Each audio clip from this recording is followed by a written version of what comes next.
rises.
Upon the gale.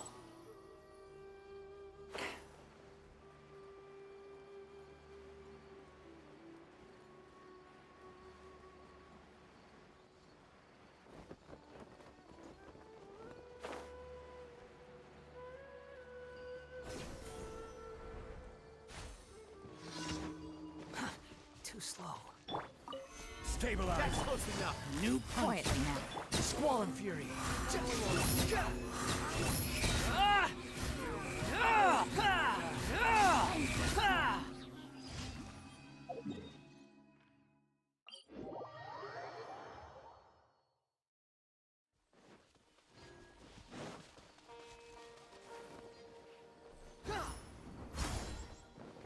Behold!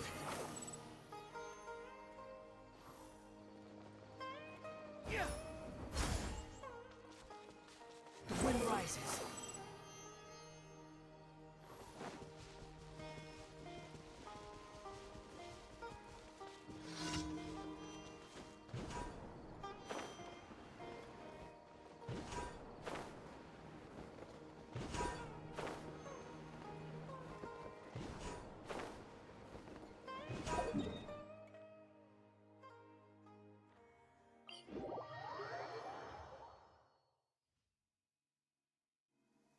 You behold!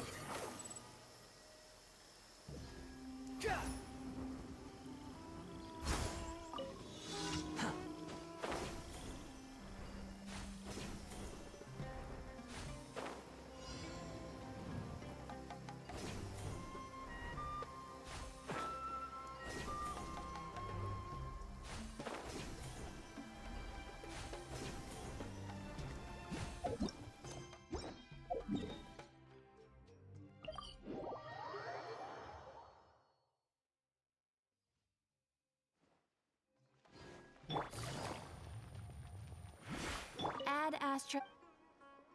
Thank you for Add Astra.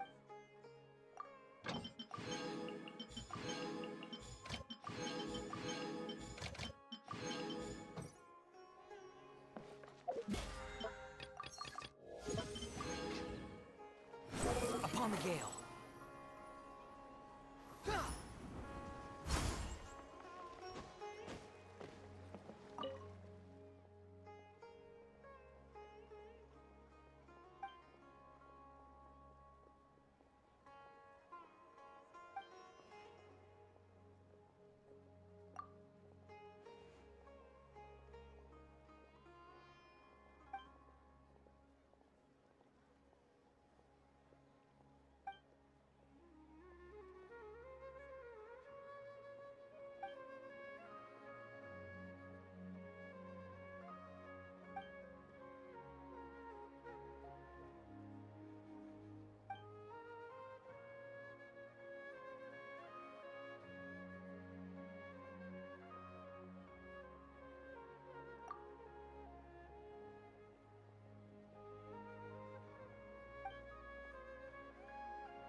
The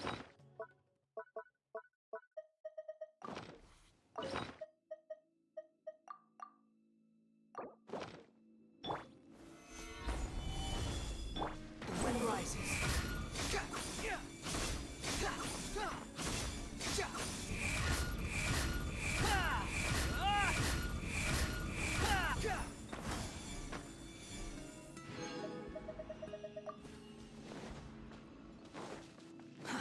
Too slow.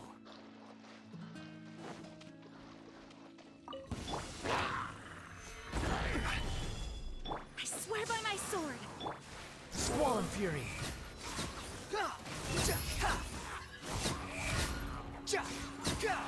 Search for it.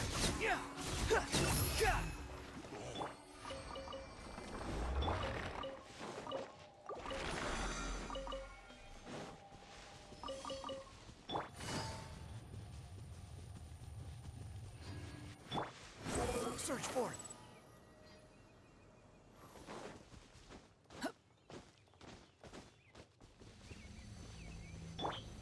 Gather. Busted. Behold.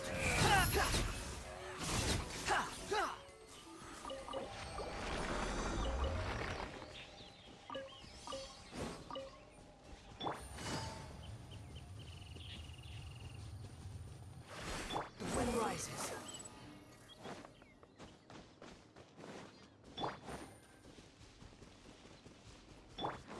Squall and Fury. Stabilize.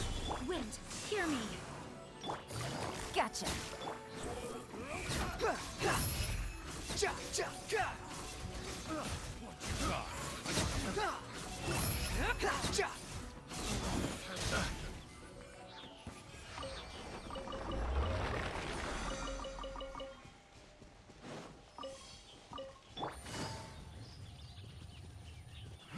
Behold.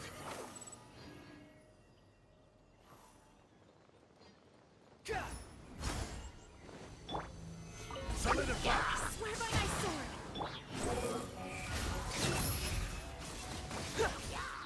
Search for it.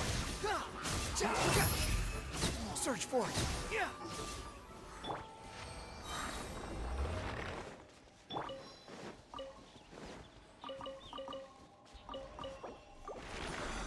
Quit following me.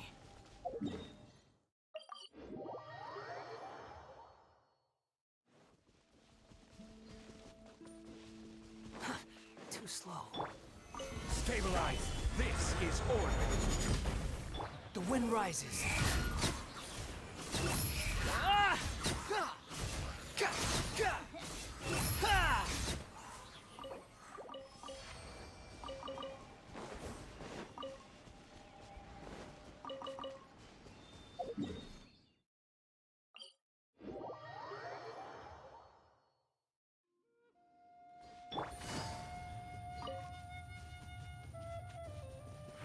Behold.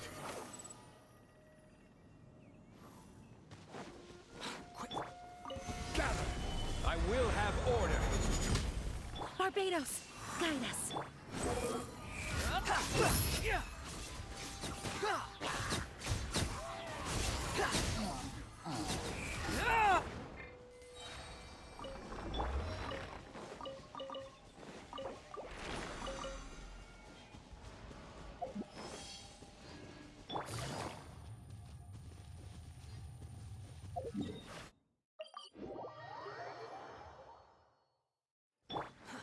Too slow. Solidify. This is order. Wind, hear me. Squall and Fury.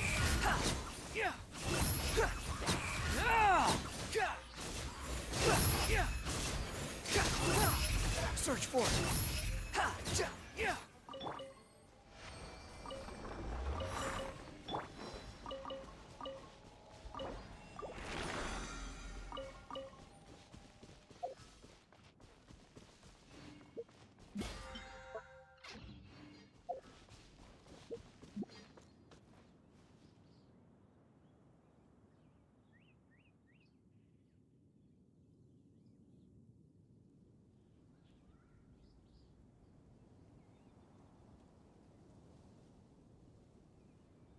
You think I've got a sharp tongue?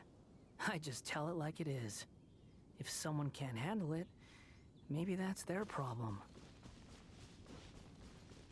Quit following me.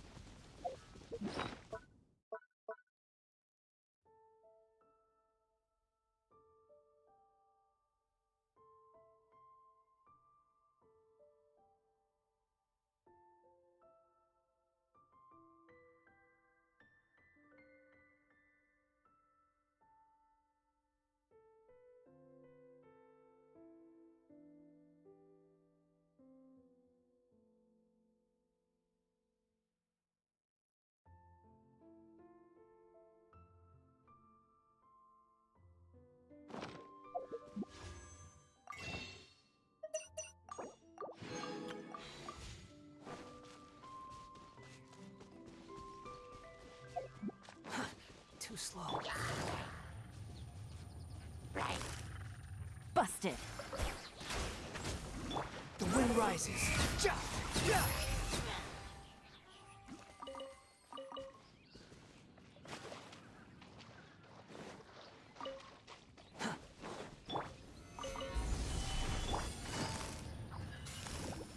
Here comes the catch. Go and play! I swear by my sword. Squall and fury.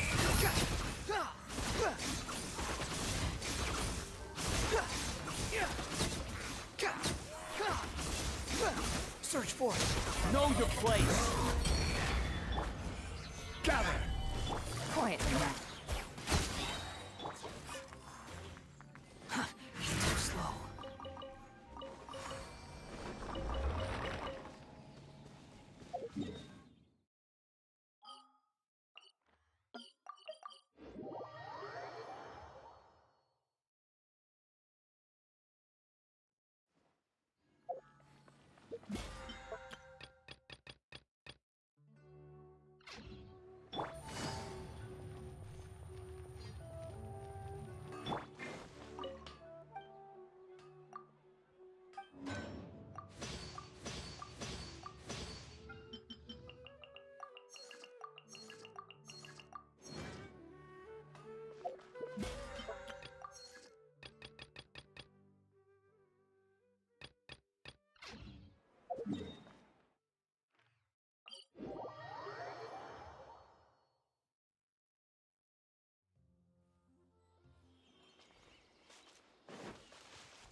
Quit following me.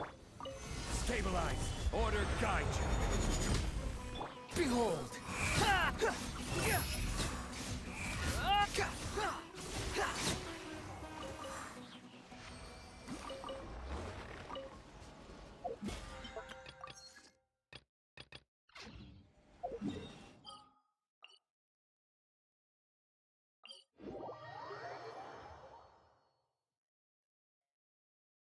Wind rises.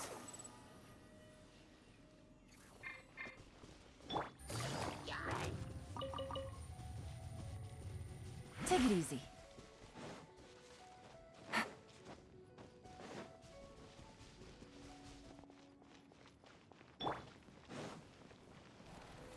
Gather.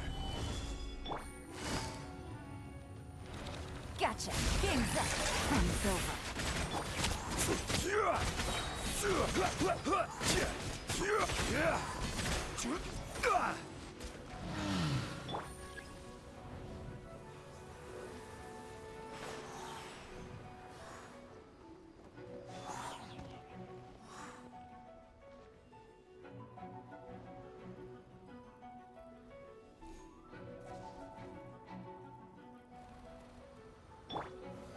Solidify.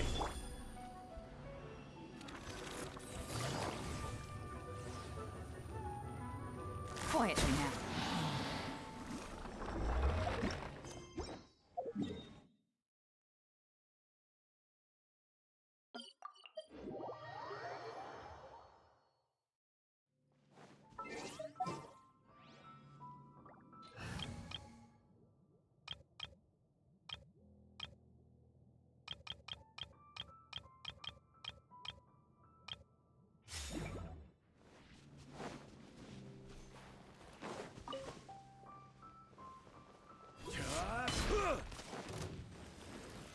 Stabilize! Live!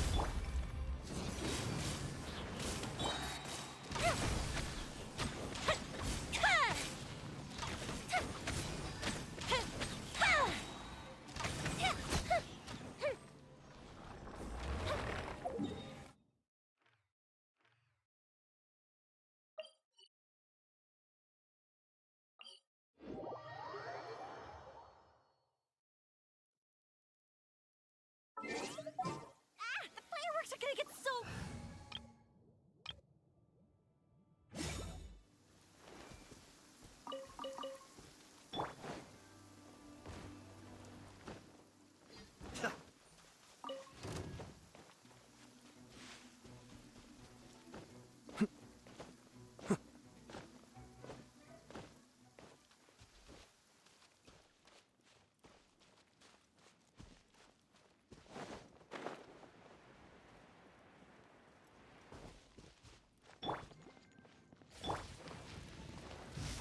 Committed to... Stand with me! Rain outlines your fate. Let me weave you a verse.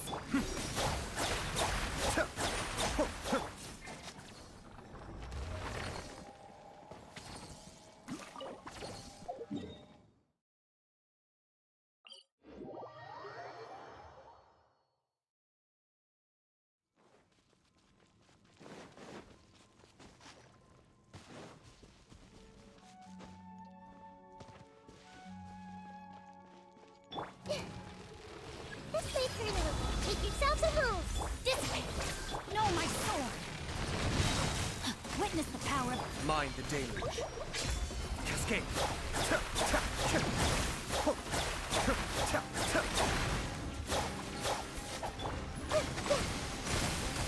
Committed to memory. Yeah. This way, Colonel. Rain outlines your fate. Huh? Let me... The Temple of Wisdom!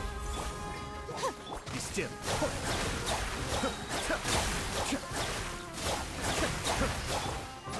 Yeah! Committed to memory.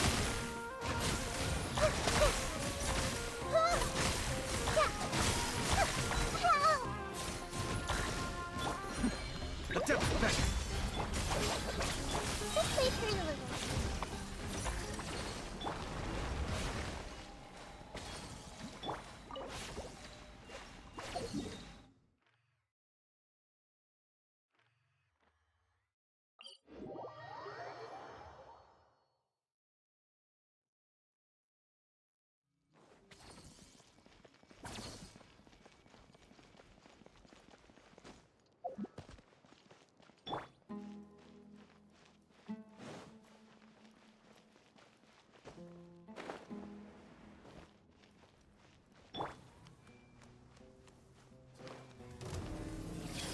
Make yourselves at home. Our bond is strong. No, my sword. Rain cutter.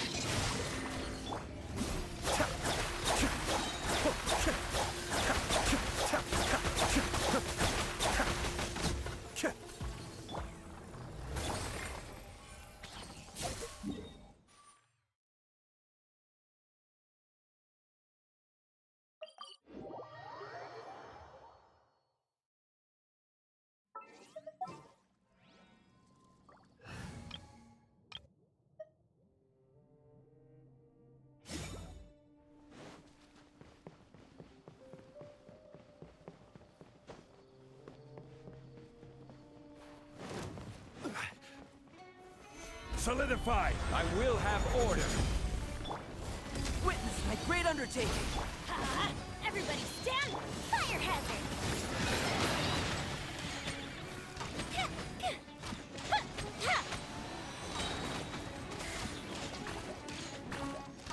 A festive retreat! Burst forth! Gather! Ha! We teamwork is tricky! The fuse is lit!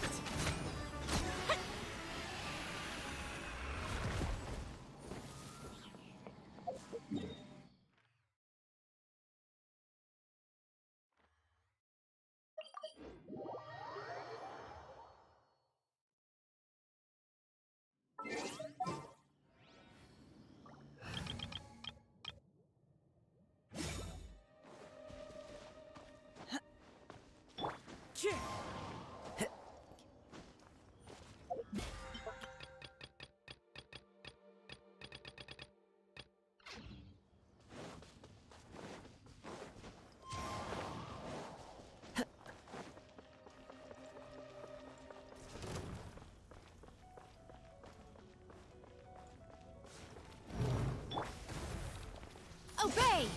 By ordinance divine.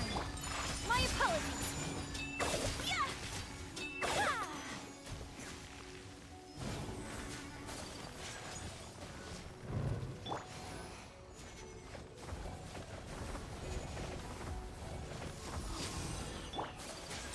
Whirling snow!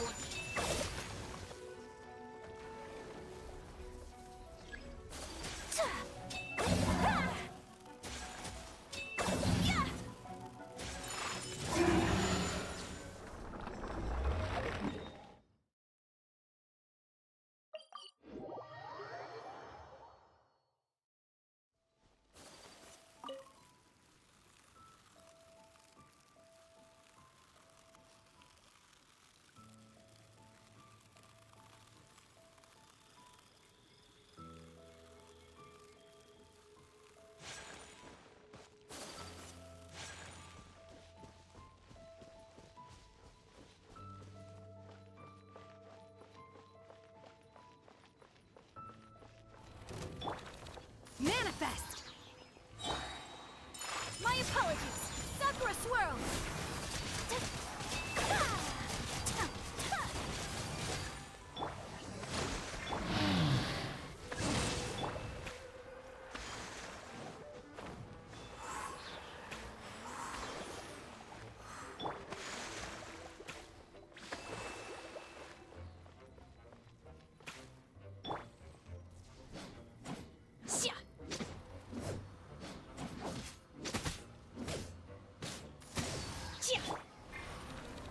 Take flight!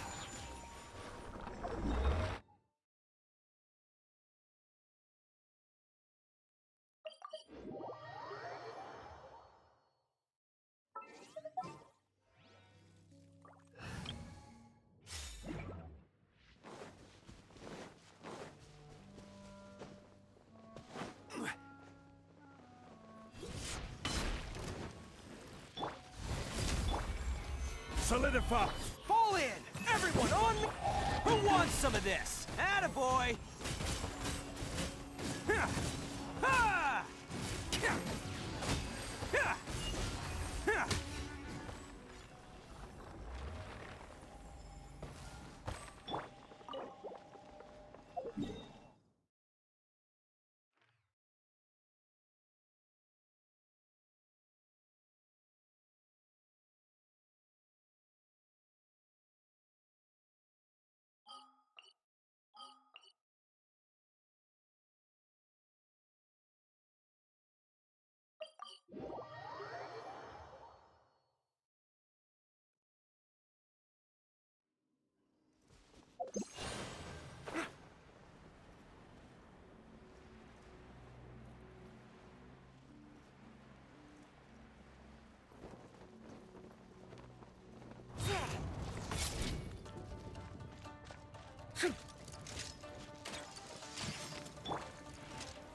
Stabilize!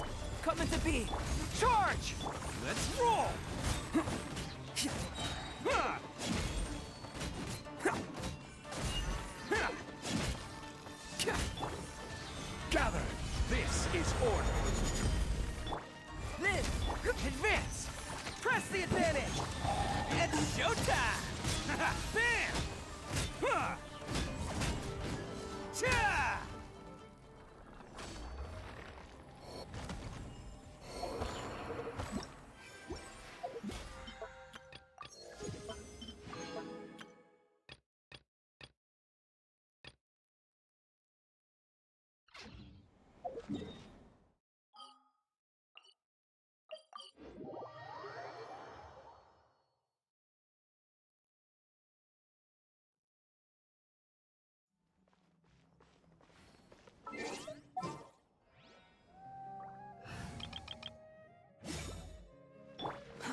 Too slow.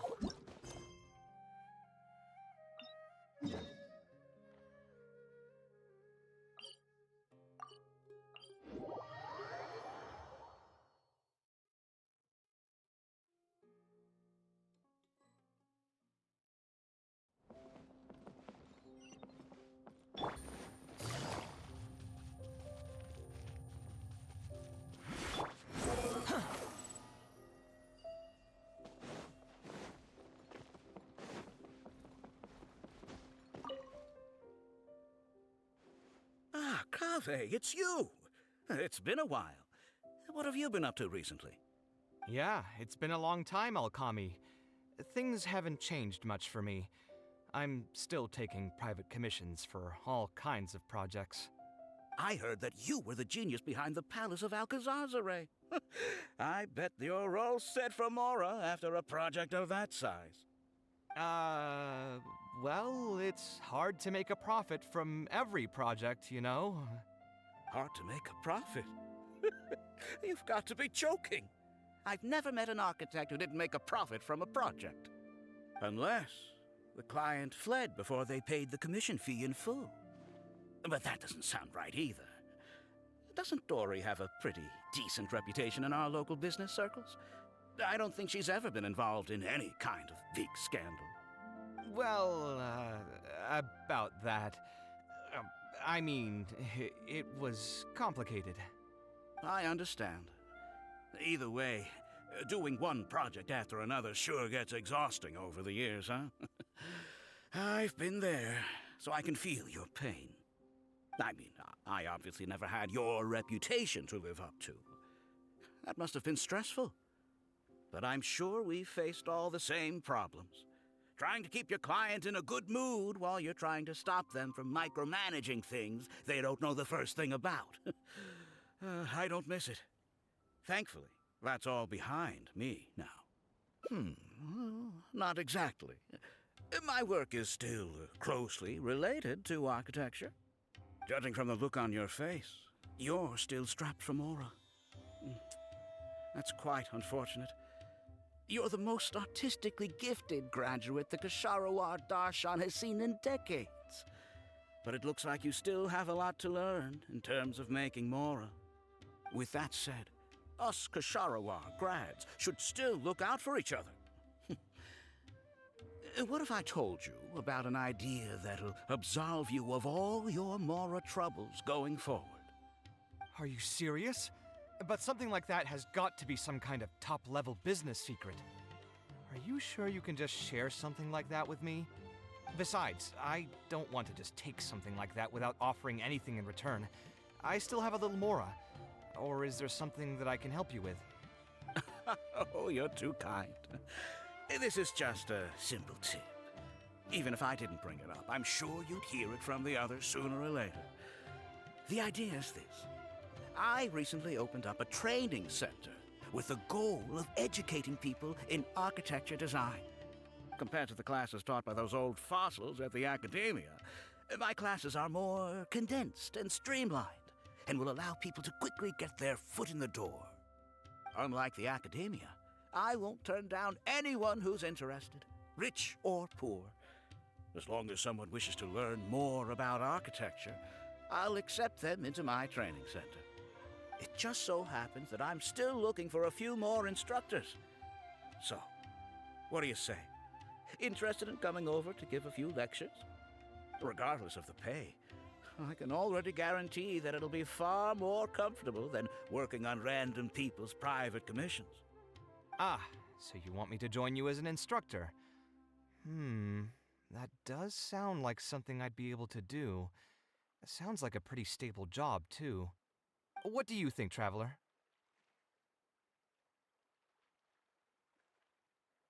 Then it's a deal. Yes, it's a deal. Thank you, Alkami. Like I said, there's no need to thank me for this. The lecture room is not far from here, so you can just come straight here tomorrow morning. As for the pay, how about we start at 300,000 Mora per lecture? 300,000? Are you serious? How could you offer so much?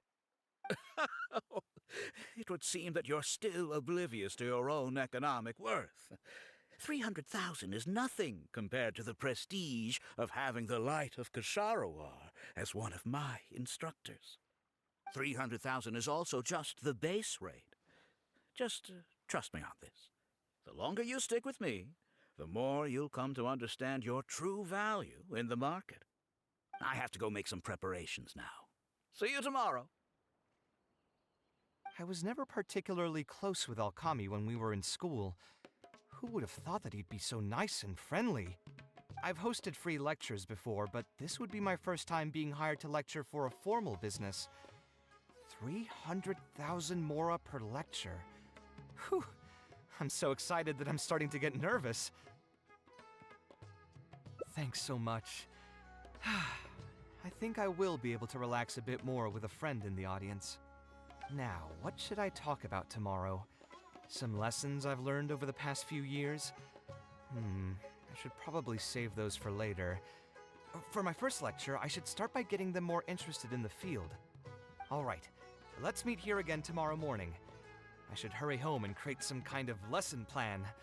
If I'm going to become an instructor, I should make sure I show up prepared.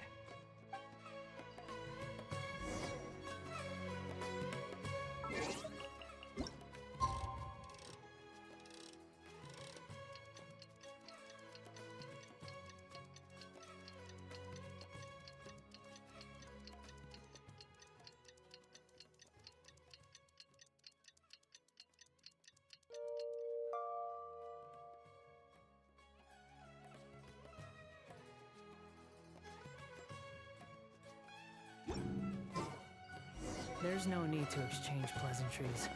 It's rather pathetic to...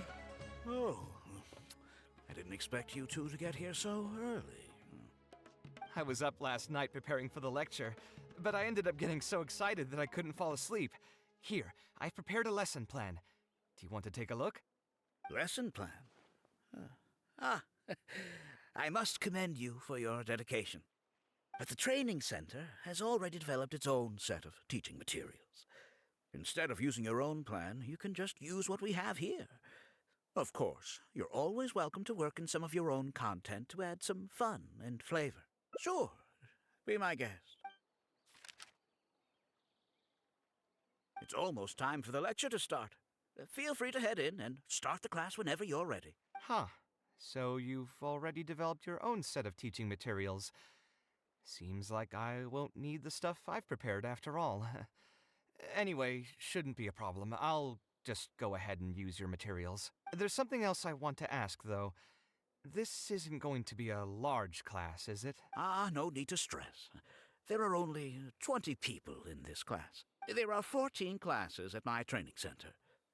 Out of all of them, the first class has the best grades, so I've directed them to you. We'll see how well they take to your lectures. 20 people, huh? All right. I think I can handle that. Oh, and one last thing. In the interest of keeping a quiet learning space, only instructors and students are allowed in the classroom when class is in session. I'm sorry to say this, but your friend will have to wait outside while you teach the class. Sorry about that. I'll meet you at the door when the class is over then.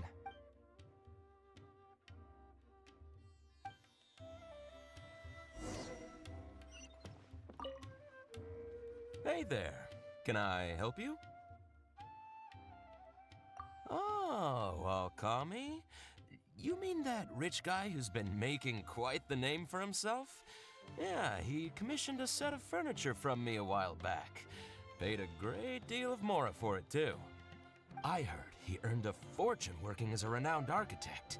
Now he's opened a training center so others can follow in his footsteps. If the tuition wasn't sky high, I'd enroll my child in a heartbeat. Architecture really sounds like a lucrative profession.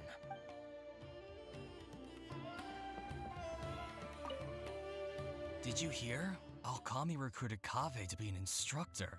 I bet that'll boost his enrollment numbers. Really makes you jealous, eh? If you think about it, Alkami was never that talented himself as an architect. If we're just talking about professional skill, no one would pay for a class with him. That's true, but you've got to admit, his advertisements are really effective. After all, the academia only admits those that can pass its entrance exam, so only a few people could hope to study architecture in the halls of the Kasharwar. For those who can't pass the exam, or who just want to jump straight into the industry, the training center is the best bang for the mora. Man, to have that kind of business acumen.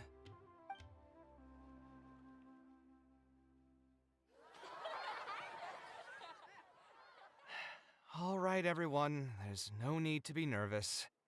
class is over, so we can just chat for a bit. I shouldn't have lost my temper during the lecture. Did I scare anybody? No, you weren't scary at all, Mr. Cave. We were just a bit lost and didn't get what you were talking about.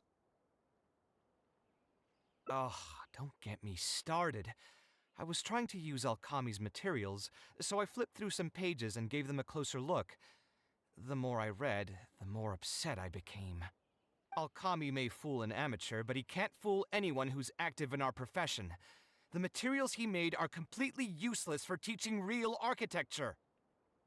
In my opinion, the most important skill of an architect is their ability to craft a design. In other words, they must be able to conceptualize ideas. There are tens of thousands of buildings in the world, as well as a countless number of architectural styles. Some designs emphasize aesthetics, while others prioritize practicality. The architects who can critically evaluate the quality and fit of different designs are those who can come up with great designs of their own. But you won't get any of that from the teaching materials they're using here. All these students are doing in class is rote memorization of existing designs. They are learning nothing about the underlying principles. How can they expect to become real architects? When they're done with this class, all they'll become are dilettantes with a pitiful smattering of architectural knowledge. But, Mr. Cave, we didn't really understand anything you said after you threw away the materials either. What's the big deal anyway? It's not like we're looking to make some works of art. We just want to make some Mora. You're studying architecture to make Mora? Yeah. Why else would we be studying here? My biggest dream is to become someone like Mr. Alkami. Once I finally make my fortune in architecture, I'll be able to buy anything I like. Huh. In that case, I'm afraid you'll probably be disappointed. The reality is that the work of an architect is very difficult, and the pay is not lucrative at all. Believe me, I'm a perfect example. But how? Mr. Alkami just told us last night that you made a killing by building the Palace of Alcazarzare.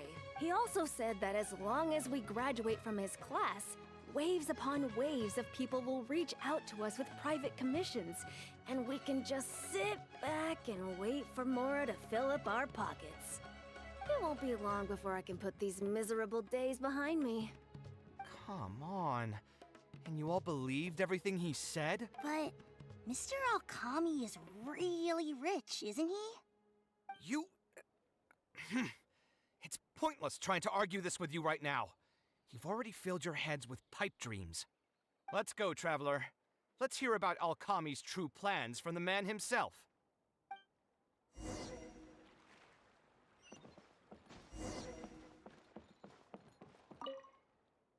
What's wrong, Cave? You look quite flustered. Did one of my students offend you? Were the students not astute enough for your liking? I must implore you to go a bit easier on them. After all, they're nothing like the genius scholars you're used to dealing with at the academia. We don't need to strive for perfect understanding. As long as some knowledge has been passed on, that's good enough. Yeah, I'm mad at them. But I'm even more upset that you're scamming people under the guise of teaching them about architecture. The students are all here hoping for a quick way to make money, but we both know that an architect's life is hard and exhausting. Just a little while ago, I was toiling over the 6th draft of a design for a client. If your client is unhappy, you can't break ground, and the longer a project goes, the longer it takes for you to get paid in full. What's worse, if your client disappears in the middle of a project, good luck getting anything from them ever again. You know all of this just as well as I do. Why lie to them? Look, Cave, you may be the light of Kasharawar, but like I said, you still have a lot to learn about making Mora. You may deny it all you want, but it's a fact that in today's Sumeru, architecture is a terrible profession. Our clients care very little for the effort we pour into our designs. Instead of appreciating us, they spend all their time nitpicking details and demanding changes, often forcing all kinds of ridiculous ideas onto us. I suppose that's more or less true. Go on.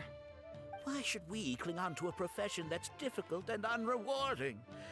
If the field is dying, then a person who still wants to make a good living will just have to change their strategy.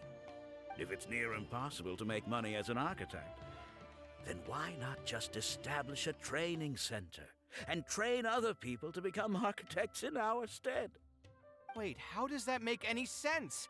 Aren't you just leading them into the same trap? We are already stuck, my friend.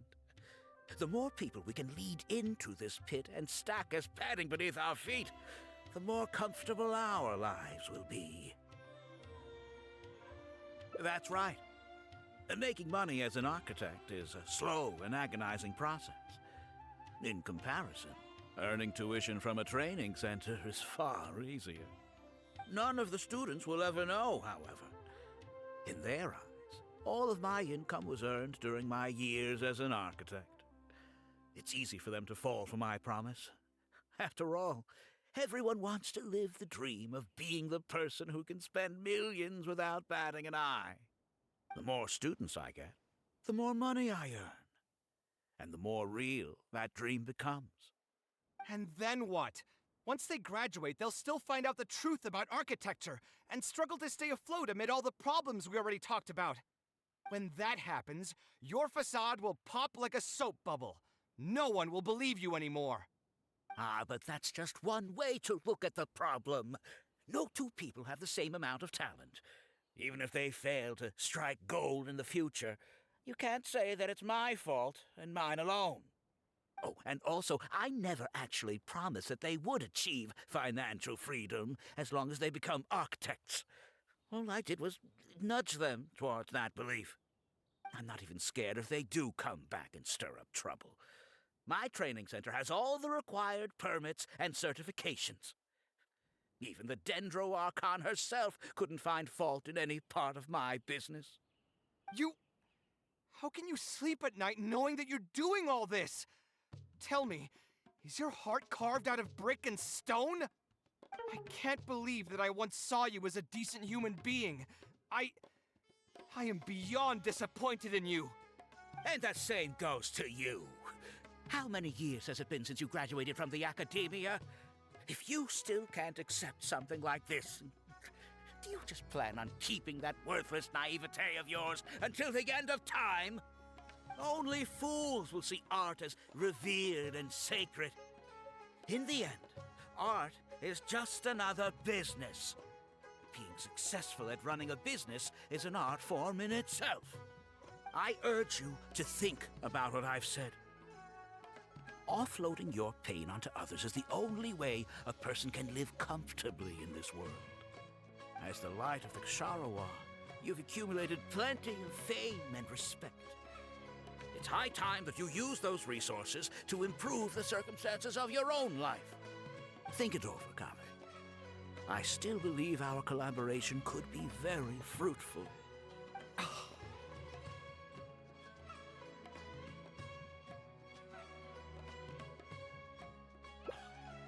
so mad, I feel a headache coming on. There's nothing more I can say to him. I'll resign from my position as instructor.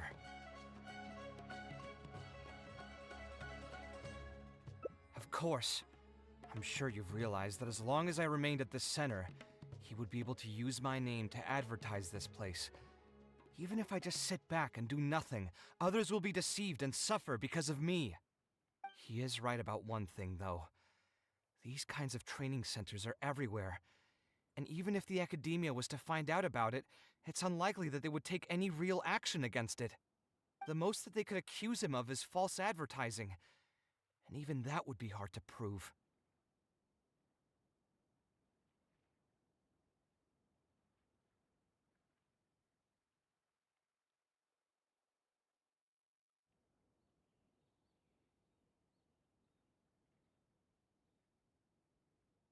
Oh? Did you notice something else?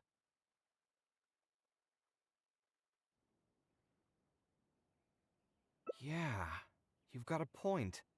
The rate he gave me was 300,000 mora per lecture. That probably came out of the students' tuition. And who knows just how much he's been charging the students for attending his classes. If you're gambling everything on making it rich as an architect, are you really going to have the Mora to pay for that kind of tuition?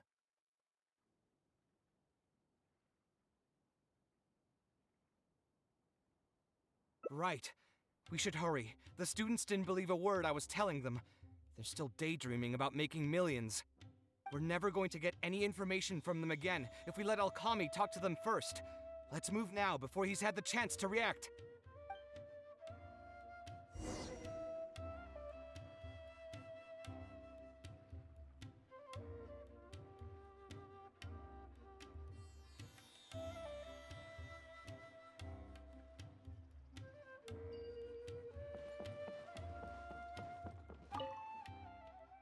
Oh, Mr. Kave?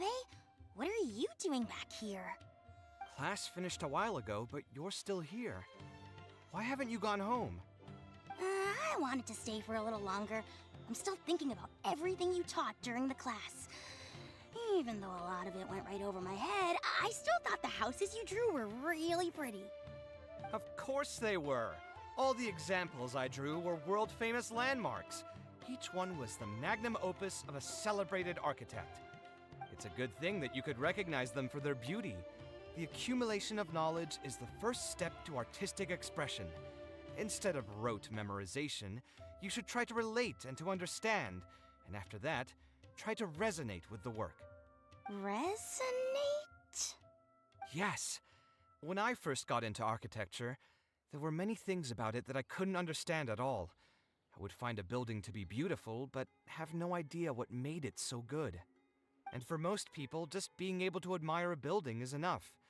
To become a good architect, however, you must also learn to assess and appraise. Going from admiration to assessment will take a lot of time and specialized knowledge, and I'm afraid that some superficial speed training won't be enough to take you there. Just as I thought. Becoming an architect won't be as easy as Mr. Alkami made it out to be, right? I'm sorry. I'm not trying to crush your dreams. All I want to tell you is that an architect's life is not as carefree and easy as others may make it out to be. I understand. Thank you for telling me the truth, Mr. Kave. I think I'll still stay here for the time being, though, since my family still hasn't paid everything off. Paid off what? Sorry, I can't say anything more. Mr. Alkami made it very clear that anyone who talks about it will be kicked out of the class. Don't listen to him. I am the most famous architect in Sumeru. If he kicks you out, then I'll just take you in instead. Really? Why would I pull your leg? I can see you have some talent, so as long as you get your fundamentals down, you should be able to pass the entrance exam and continue your studies at the academia. Then please keep this a secret for me, Mr. Kave. Truth be told, my family is not very well off, so we couldn't really afford the tuition for this class. Mr. Alkami was the one who reached out to my parents. He told them that he knew a merchant by the name of Bahar and that we could get a loan from him. He told all the students that once we graduate, people would come flocking to commission us for projects. If everything went well, we'd be able to pay off everything in just a few years, and all the more we make after that would be ours. How much did your family borrow from this merchant? I think it was several million mora. And what was the interest rate? I'm not really sure. My parents were the ones who signed the contract. All I know is that the stack of papers was as thick as a slab of rock.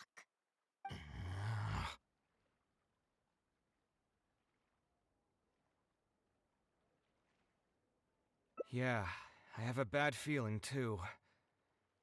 Something about the whole thing feels dastardly familiar. We need to find that merchant to confirm. But if we were to confront him right now, there's no way he'd admit to anything. Good idea. Hey, tell me, do you know where we'd be able to find this merchant? We last saw him on the north shore of Port Ormos. Who knows if he's still in that area, though? Well, it'd still be worth taking a look. Architecture... No. The arts shouldn't be used as bait for a scam. We need to do something before the students' lives are ruined even further.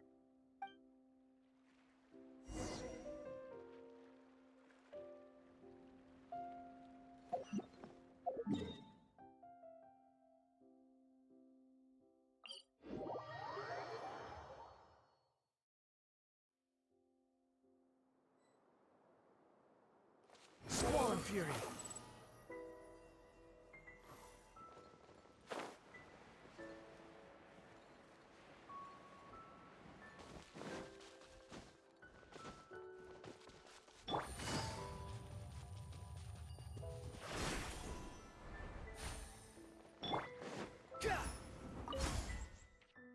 Oh, I don't think I've ever seen you guys before.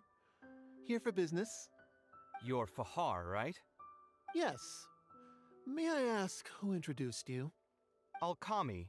My friend here wants to enroll in his architecture class, but they're a bit short on money. Alkami told us you're the man to go to in this kind of situation. Oh, sounds like his business is booming. How much do you need? Let me see. I'd say around 3 million mora.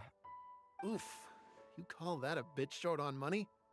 Anyway, since you're here because of Alkami, I can work things out for you.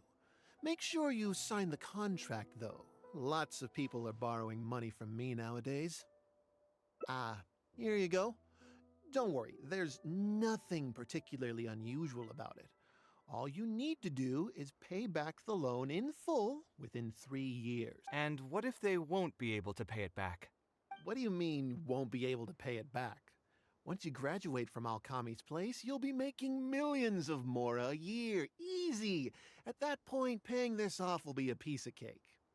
And even if you were to run into some difficulties and need to delay the installments, it's no big deal. We're all reasonable people here. If you can't pay quickly, you can just pay it back over a longer period. All that would change is your interest rates would get a little higher. It's hard work running a business. If we're taking risks to supply you with mora, it's only fair that you take on a bit of the financial risk as well. Anyway, there's no point in tying yourself in knots over the contract. With the way you're reading every single line, it's like you're worried you're about to get scammed out of your whole life savings. Why would I lie to you? Tons of students at Alkami's place have signed the contract. Aren't they all doing pretty well for themselves? I just did some calculations in my head. When you say the interest will get a little higher, do you mean it'll get higher than 30%? Of course, the contract did a great job of trying to obfuscate that fact. It only listed the amount that you'll have to repay every day, which gives the false impression that the amount hasn't actually increased by all that much. If you actually do the math, however, it's clear that the amount you need to pay on interest alone will amount to hundreds of thousands of mora per year. Most people can't even make that much mora in a year. Your greed really knows no bounds. Even my creditor doesn't dare to raise rates that high. Once a family's signed on to a scheme like this, there's no getting out. What are you trying to say, huh? I figured something was off when two well-dressed people came looking for a loan. Think you got the better of me? Too many people are sticking their noses where they don't belong these days. Luckily for me, though, this is a pretty secluded spot. Hey, come out and Eremites? I've already fought off. There are only a few of them, so they shouldn't pose much of a threat. That's close enough. Feeling lucky today. Scanning. Take that! Sight clear. Gotcha. Stabilize. Scanning. I'll be back. Who are you and what do you want? I don't think we've done anything to hurt or offend you. So why go this far to destroy my livelihood? Debt has the power to upend your whole life. I know very well just how miserable living in debt can be, but my debts are the culmination of many different factors, and my interest rate is still somewhat reasonable. As long as I continue to work with my situation in mind, my debts will eventually be paid off. But these students are different. They have neither the mental preparation nor the financial resources to pay back a debt like this. You sold the dreams of becoming an architect to the students as bait, urging them to take on insurmountable amounts of debt to satisfy your greed. Ha! Everyone knows there's no such thing as a free lunch. It's their own fault for falling into the trap.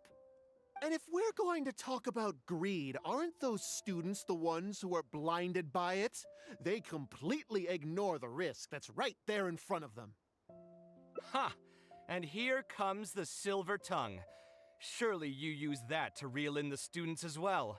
Even now, many of them are still hopelessly dreaming of striking gold after they graduate. People grow by learning from their mistakes. I hope this will be a valuable lesson to them. Let's head back to the academia and turn this guy over to the Matra. They should be able to link him with Alkami's business.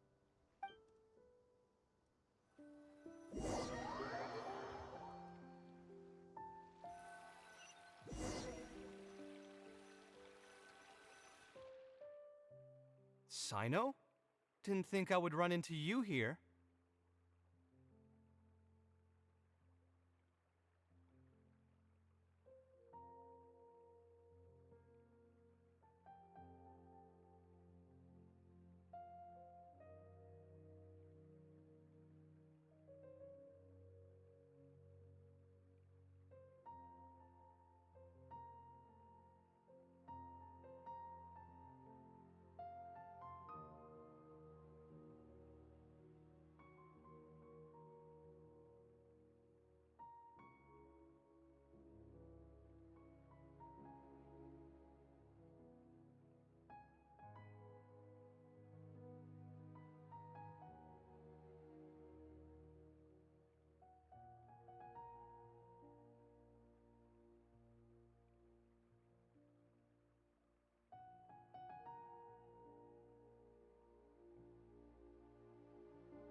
My vacation just ended not too long ago, so I'm going over some cases at the academia.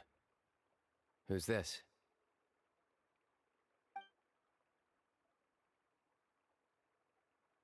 I see. Charging an interest rate over 30% indeed constitutes a crime. As it is highly likely that Alkami is also benefiting from this scheme, the Matra will open an investigation on him as well. The training center will be closed until further notice. Any funds we manage to recover from the suspects will be returned to the students. It's unclear how much we'll be able to get back, however, given their extravagant spending. That should still be enough. Once the students realize the error of their ways, they won't fall so easily for such traps in the future. Anyway, thank you for your help. I hope this won't be too much trouble for you. It's no trouble. Just another day at work. How did you two get tangled up in this anyway? Did you accept any mora from him? He promised to pay me 300,000 mora per lecture, but I resigned as soon as I finished the first session. I didn't take a single coin. Ah, that's good. Hmm? What do you mean, that's good? Would you have taken me into custody as well if I had actually accepted any mora? I wouldn't have gone that far. But, had he insisted that you were also an active participant in his schemes, under our rules, we would have been required to open an investigation on you as well. Either way, though, I believe you are innocent in all of this. Had you actually been alright with making money through less than noble means, your life wouldn't be the mess it currently is. Hey, what was that? What do you mean my life is a mess? Never mind. Your life is fine. You're just messing with me now, aren't you? Let's get back to business. If Alkami's case can be successfully resolved, you'll be eligible for a monetary reward from the academia. Don't forget to pick it up after the fact. Huh. I didn't even know there was such a thing. I never would have guessed. What I'm trying to say is that we didn't report Alkami because we thought we could make some more off of it. The reward will be given regardless of your personal motivations. It was implemented with the intent of encouraging people to supply tips to the Matra. Fine. Is there anything else? I want to go back to the training center one more time and talk to some of the kids. Sure, but you should wait until tomorrow. My subordinates will shut down the center today, and summon the students to gather information on the total amount of mora they've lost in the scam. All right, then I'll stay out of their way. I can talk to the kids tomorrow. I have a few other things to take care of, so I'll be off for now. If you want to follow up on this case, just come find me again. Or ask one of the Matra. That should finally be the end of that. Oh, who would have thought it would turn out like this? All I wanted was to find a new gig and earn some mora. To think Alkami would sink this low, it still makes me really upset. Still, I think I feel a little better now than when you found me back at the tavern.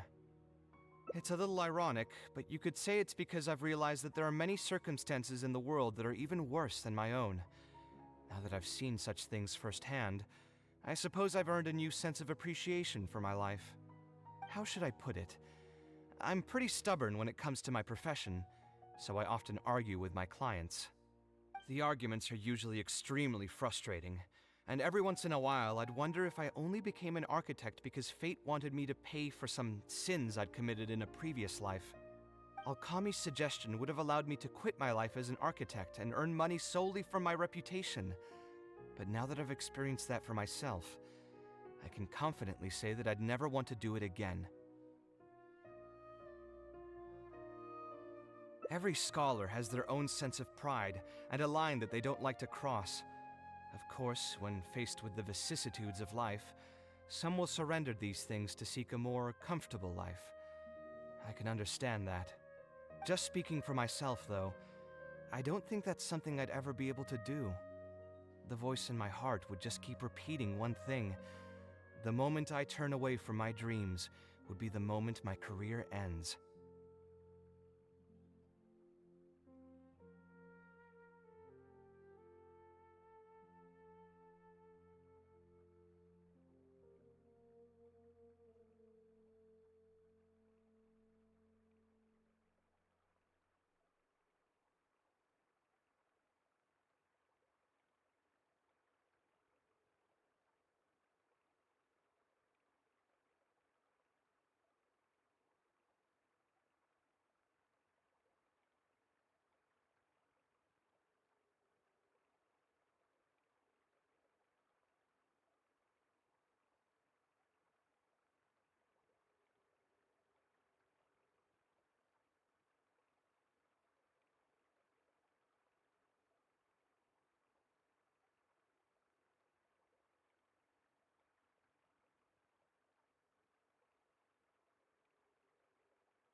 if I stopped devoting everything to my creative activities, I'd be able to lead a more comfortable life.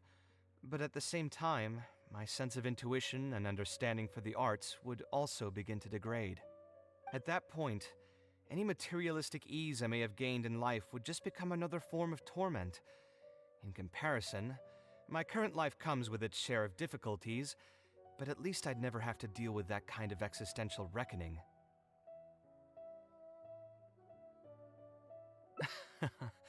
I appreciate it.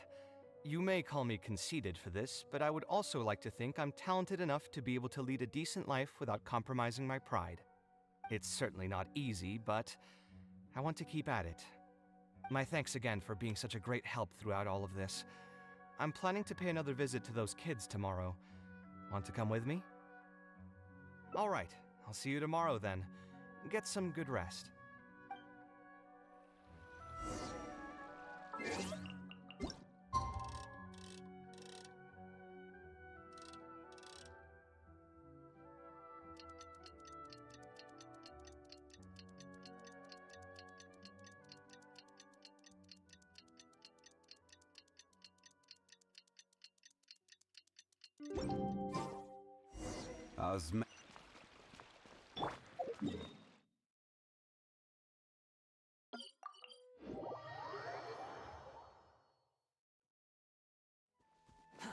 The wind rises.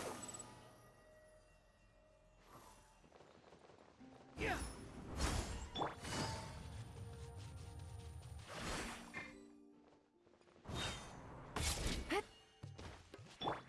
Quick, Swarm Fury. I never would have guessed Mr. Alkami was a scammer. The training center has been shut down, and the Matra have promised to return some of our tuition. But we've already spent so much time on this class. What should we do next? Mr. Kave said we can keep working on our fundamentals and try to get into the academia. Ha! Easier said than done. If it was easier to get into the academia, none of us would have signed up for the class in the first place. Only the best of the best can get into the academia studying on their own. Mr. Kave might be willing to teach us. Why? What reason does he have to stick around? So, you're the only ones that showed up today, huh? Huh? Kave's here! Now, that's Mr. Kave to you. I'm here as your instructor, so let's keep things a little more proper. I'll keep instructing you for a while longer. You can pass on the message to the other students. As long as someone wants to come, they can join the class. Oh, also, I'm usually pretty busy, so I'll only be able to teach architecture fundamentals on my days off. Another disclaimer, I can't promise that you'll all be able to understand everything I'm going to teach. Architecture is not an easy profession. Aesthetics aside, even the basics of safe design can already be a handful for most people. If you want to design safe buildings, you'll have to go through a systematic study of structural engineering. And just as a heads up, all of this will be a huge step up from the superficial stuff you were learning before. It'll take both talent and perseverance to get through the course. I don't want to hear anyone say that I didn't warn you. We'll try our best. It seems some of you are really serious about this after all. All right, everyone, pack your stuff up. No need to prepare much for today's class. We're going to go on a quick field trip. You'll know once we get there. Come on, let's get going. We'll be off once everyone's grabbed their pencils and sketch pads.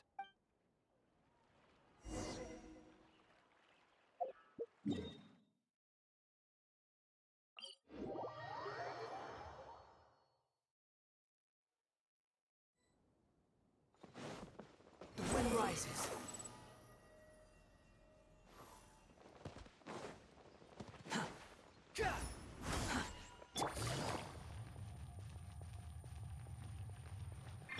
Swarm Fury.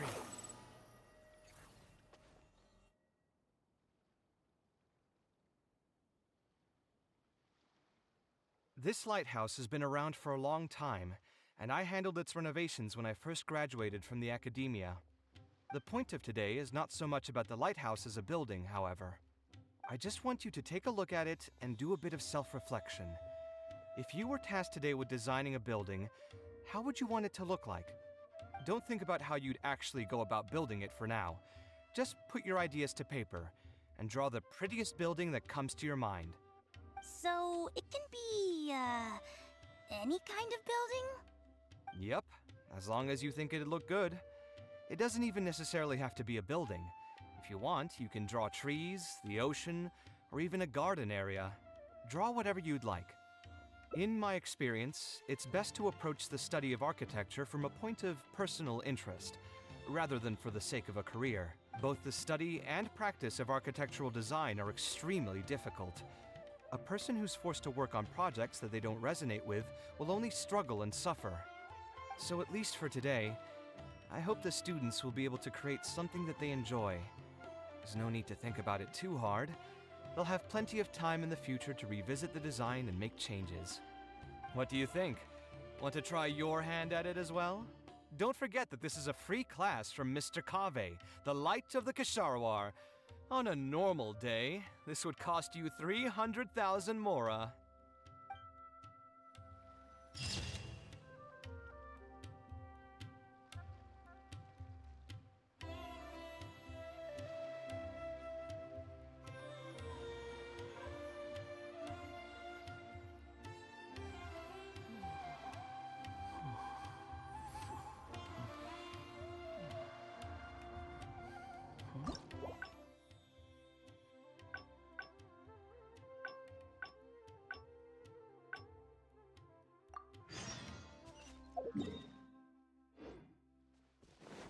The wind rises.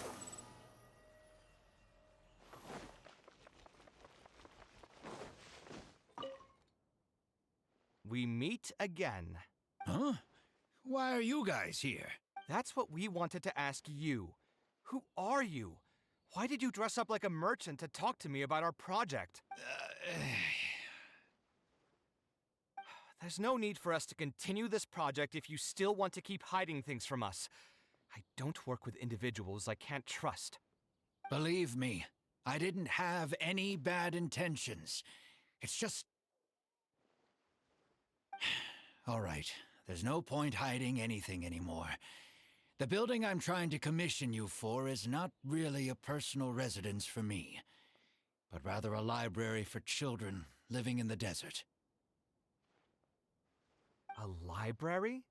Funded entirely by yourself? Shouldn't this be the responsibility of the academia? I've heard that the academia will be looking to prioritize the desert with the allocation of educational resources and materials. It sent over a large shipment of regular goods just last month. You're right, and I was aware of these happenings as well. I just figured what I want to do is a separate effort from what's already being done by the academia. The desert is too vast. Even if the academia spends a lot of effort trying to disseminate knowledge in those parts, it might still take decades, if not centuries, to reduce the educational gap that already exists between the two regions. And what's more, I don't know if the academia would ever reverse its stance in the future. All I know is that as a desert dweller, we should not wait passively for good things to happen to us. If we only did that, we'd never be able to stand up and hold our heads high. I don't have much longer left on this world, so I just want to use whatever time I have to contribute something to my homeland.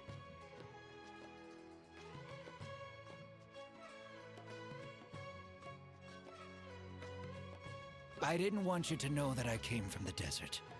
I've lived in the desert my entire life, and there wasn't anyone here that I could trust. I figured I needed as much safety as I could get. To the point that you even disguised your identity? That's certainly taking playing it safe to the next level. Hold on. Don't tell me you've also been scammed before. When I first came to Sumeru City, I brought a lot of mora, hoping to find an architect that I could work with. Someone agreed to take on the project, and even took a sum of mora from me, but then disappeared without a trace. After that, I heard that there are a lot of untrustworthy people in this business. Some would run as soon as they've been paid, while others would deliberately use expensive materials and take a cut of the construction funding. I spent a while collecting information in the city, and eventually learned that you're the most famous architect in all of Sumeru. I figured that you wouldn't need to make Mora by scamming people, so I decided to reach out to you. By the way, how did you know I was scammed? I don't think I've ever mentioned that to anybody. Just a hunch. A while ago, I accepted an offer to work on a project in the desert, and was also scammed out of a large sum of Mora. I ran into someone who was living in a pretty run-down house. I noticed a load-bearing wall on the verge of collapse, and suggested that I build a new house for him. He said that he had no way to pay for it, so I loaned him some of my own Mora, and told him to get some stone and timber from the local vendors. Soon after that, I found out that he had gone gambling with all the money, and lost everything, down to the last coin. And after that, he even borrowed Mora from me twice more, using a different excuse each time. I didn't even suspect him of any wrongdoing until he hired a group of mercenaries and tried to ambush me in his own house. According to him, I looked like an easy target because I was an academia scholar who didn't have any family or friends in the desert. What kind of person would just look at someone else and think, this guy looks like an easy target? Those kinds of things do happen every once in a while, yes. Folks like him are the exact reason why us desert dwellers' reputation have gone down the drain. I must apologize to you on their behalf. It's all right. You were also scammed by someone from Kasharwar after all. I should apologize to you on their behalf. Ultimately, neither of our experiences had anything to do with the desert or the rainforest. People who are new to an area are always easy targets for criminals.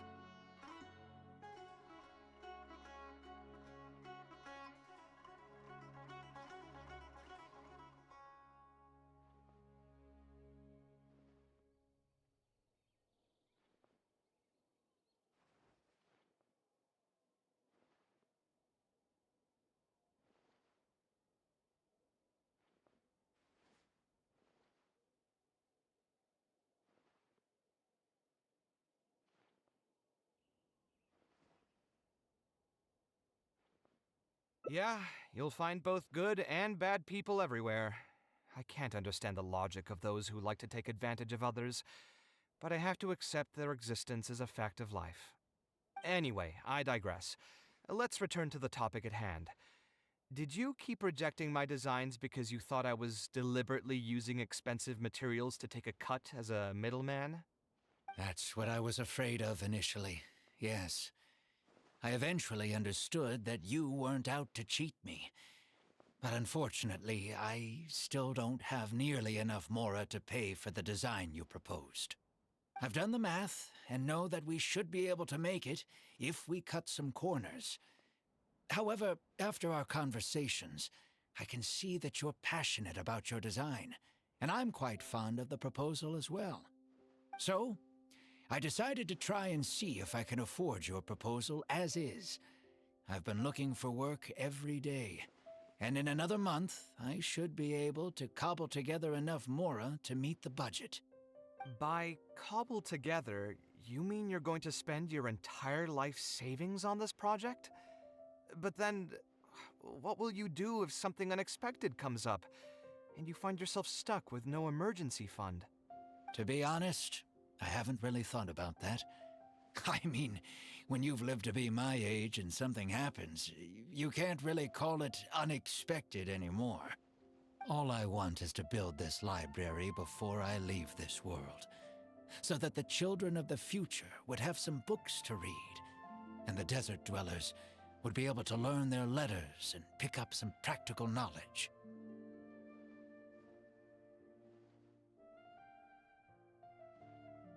A while ago, I heard that the Academia had decided to recruit a number of exceptional children from the desert. Of course, this is welcomed news. But as someone who spent their entire life in the desert, I still have a few concerns. I know the desert life, and can predict what the problems will be. Many children from the desert have had neither the interest nor the proper environment to learn. So even if the Academia would take them in, once they enter the halls, they might find themselves surrounded by other children who look and act very differently from them. And as a result, they might become socially isolated. Yes, I can imagine that. My father passed away at an early age. Even though I had a good number of friends during my years at the academia, for some time I still sensed many critical looks in my direction. I'm sure a child coming all the way from the desert will have an even harder time. But let's bring this back to the building itself. I think you said that you want this building to be quiet and warm, with its doors serving as a solid barrier to block out the sound and fury outside, and allow one to focus on the book in their hands. Building it according to the current plan will be quite costly. Even if I don't charge you any commission fees, I don't think we'd be able to keep it under your budget. Any ideas on what we can do? A slightly different style. Give me a minute. Most architects would probably prioritize cutting costs and removing extra features in this situation. Indeed, converting the building into a simple bungalow would solve most of our problems. However, I do not think this would be the best solution. While it's true that the aesthetic value of a building is often viewed as an afterthought, neglecting it has some long-term negative consequences. It is especially undesirable in this situation, as the library will serve a high number of children, many of whom would have never been exposed to structures that may be considered elegant or beautiful. To completely give up on the more aesthetic design would mean stripping the children of an opportunity to appreciate the beauty of architecture. I share Badawi's sentiments in wanting to preserve a more complex design. However, if we can reduce the ornate aspects of the design while maintaining its fundamental elegance, which is to say we won't touch the arches and stone pillars but make changes elsewhere, this is definitely a first. To make up for the loss of regular details, we would need to put a lot of extra effort into the layout, lines, and color. I see. Would that really be okay? It just increases the difficulty of the design. You should feel lucky that out of all the architects in the city, you chose to approach me. Most of the others would have given up on this project by now. As for inspiration, I think I might have something in mind, but I'd need to visit the site to make sure. Where do you want this place to be built? Tell me the exact location. Aru Village. Although it wasn't my childhood home, I think it'll be the best site for such a building. Okay, then we can pay a visit to Aru Village. Is there something I can do for you? I've already caused you a lot of trouble before, and now you're revising the design again because of me. Which draft are we even on now? It's making me feel terribly guilty. Let me think. You said you used to be an Eremite mercenary, right? In that case, you could help us clear out some monsters that are blocking the way to Aru Village. We want to keep the roads clear, and reduce the loss of materials during transport to a minimum. If everything goes well, that'll help us save some Mora. All right, just leave it to me. If there's anything I'm good at, it's clearing out monsters. What are you waiting for then? Let's pack up and get ready to go.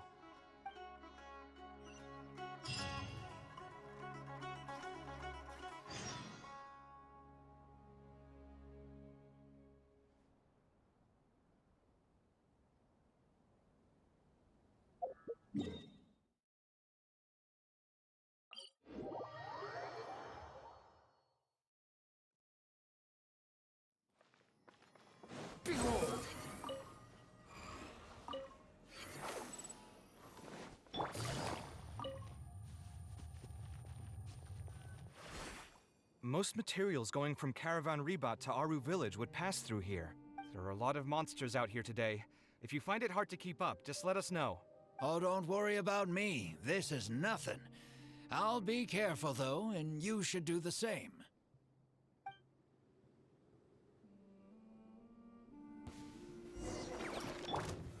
Solidify! Site clear!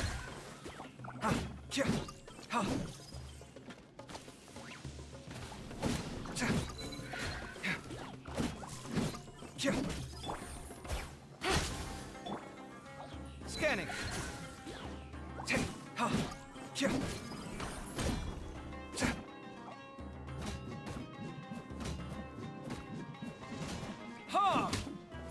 Come at me!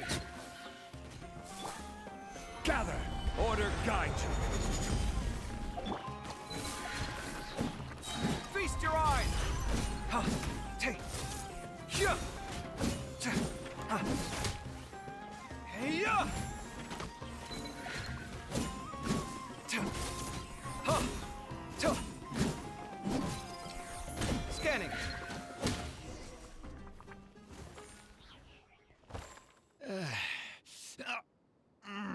I'm fine. I've spent my entire life fighting these kinds of monsters in the desert after all. They won't get the best of me. But it's one thing to fight against monsters, and another to fight against an old injury. It's something I picked up when I was young. There were many fights between mercenary brigades back then, and one day someone stabbed me in the back. I don't think much of it back then, but with age, it's caught up to me.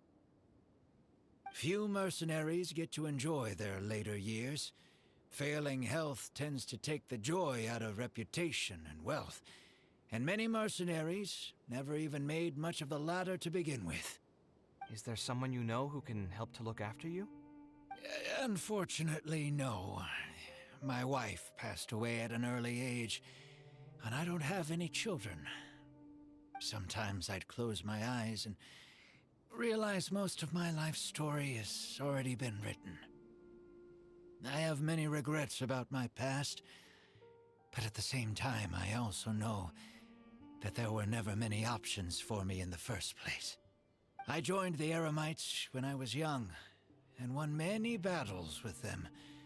My survival was more a matter of luck than actual ability. If at all possible, I want future children of the desert to have some more options in life. I don't want them to turn out like me. My apologies. The older we get, the more we tend to ramble. Seems like we've already cleared out most of the monsters. Let's hurry over to Aru Village.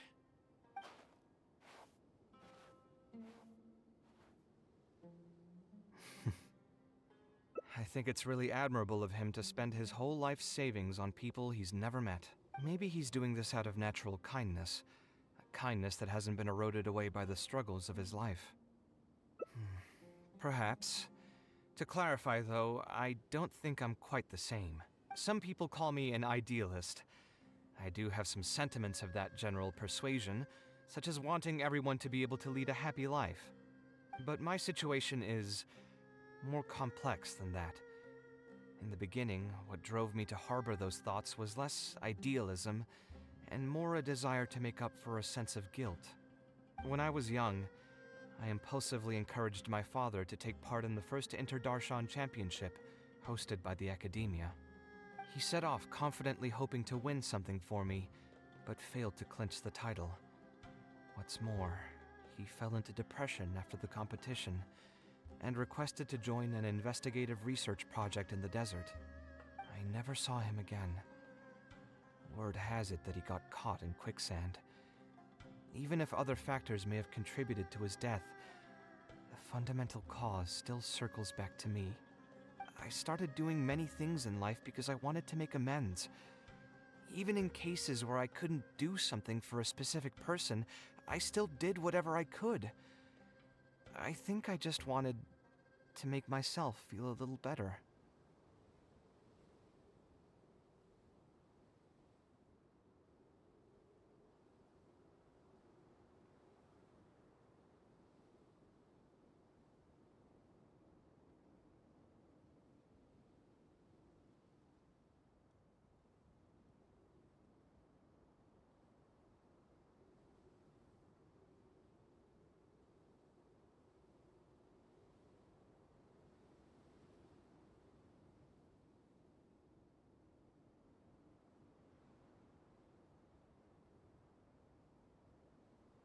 At this point, even I don't know. I've tried self-reflection, but it didn't help. I can't seem to walk away from many things that I see or hear about, even if they don't directly concern me. And I can't quite pinpoint the source of it. Maybe it's just like what those Vahumana scholars often say. It's hard for people to truly understand themselves.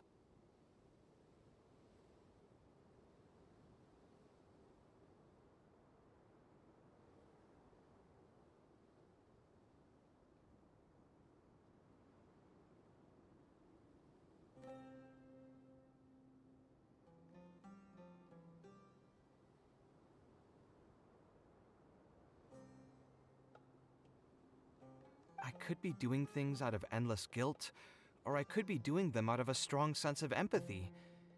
It could even just be a matter of conceit. The potential motivations could number in the dozens, but the actions they result in are the same. Anyway, I suppose I don't really mind being called an idealist. They also use that term to describe my father. It seemed to carry fewer connotations back when he was around. I've known Alhaitham for many years now, and discussed my ideology with him for nearly as long. Maybe argued is a better word for it. He told me a long time ago that no matter how strong of a swimmer you may be, you'll still get dragged under by the others who are drowning once you run out of stamina. He believes this is the fate that awaits all idealists. I still believe I should live by my ideals, and I've given him countless reasons why I think it's a good idea to do so. Perhaps my ideals are flawed, but are there really any perfect things in this world? Unfortunately, he remains unconvinced. His personality is the exact opposite of my own. If someone happens to drown next to him, he'll most likely stand on the shore and mumble something along the lines of respecting other people's fates. But as you can see, I'm not the only idealist in the world. Just as there are different seasons, there are also different people. There are many others who will continue to care about the fates of those who are not directly related to them. And when I finally run out of stamina, someone will also reach out and bring me back to shore. Someone will help me, right? Yes, I've already been helped like that before.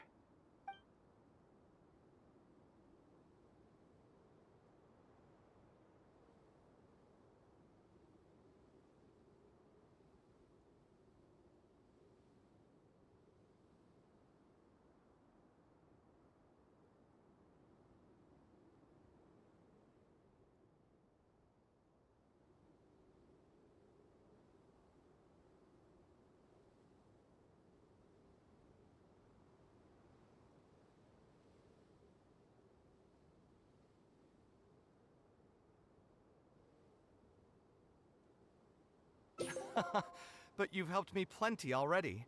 If you didn't reach out to me, I would probably be passed out on the tavern table right now instead of talking with Badawi. Either way, I'm feeling much better than when you first found me at the tavern. I can feel inspiration already welling up inside of me. Maybe this will be just the opportunity I needed to create a whole new style. All right, let's head to Aru Village.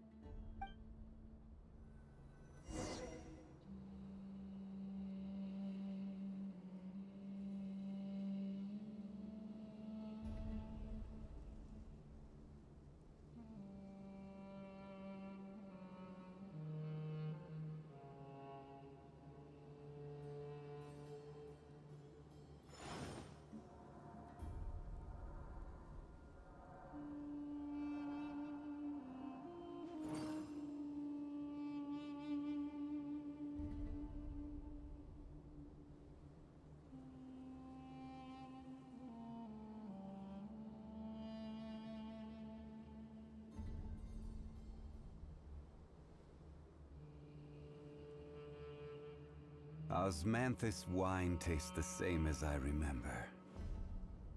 But where are those who share the memory?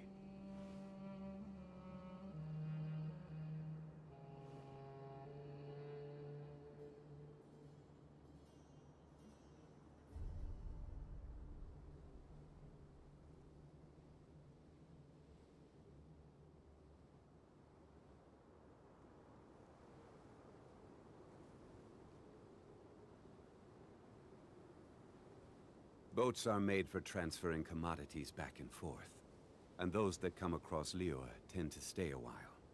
So it is where many things come to settle.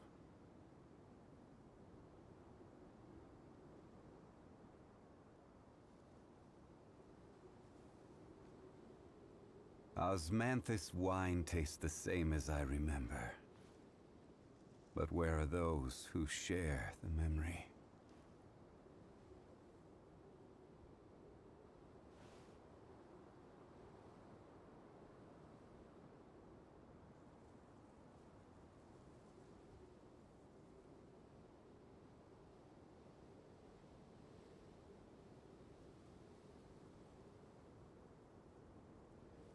Where do you want to go next? If you'd like to see Liyue's tourist spots, I have a few references.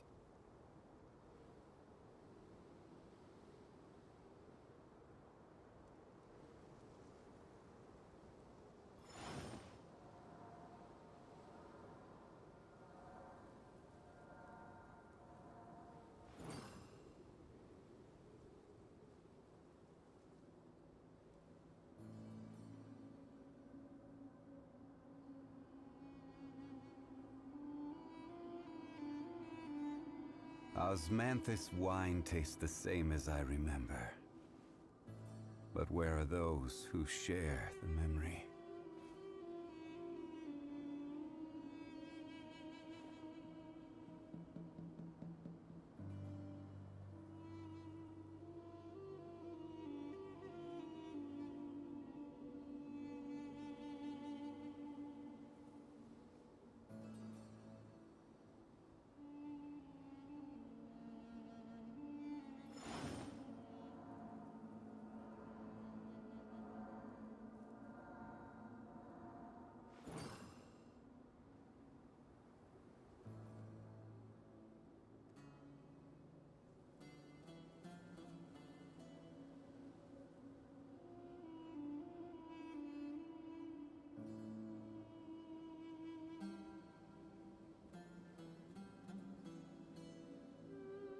Osmanthus wine tastes the same as I remember.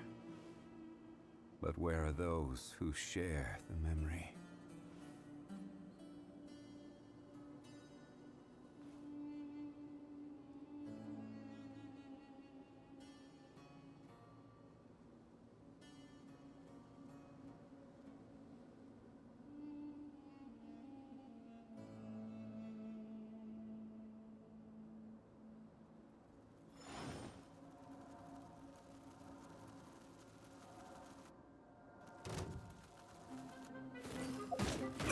Curly.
Jesus.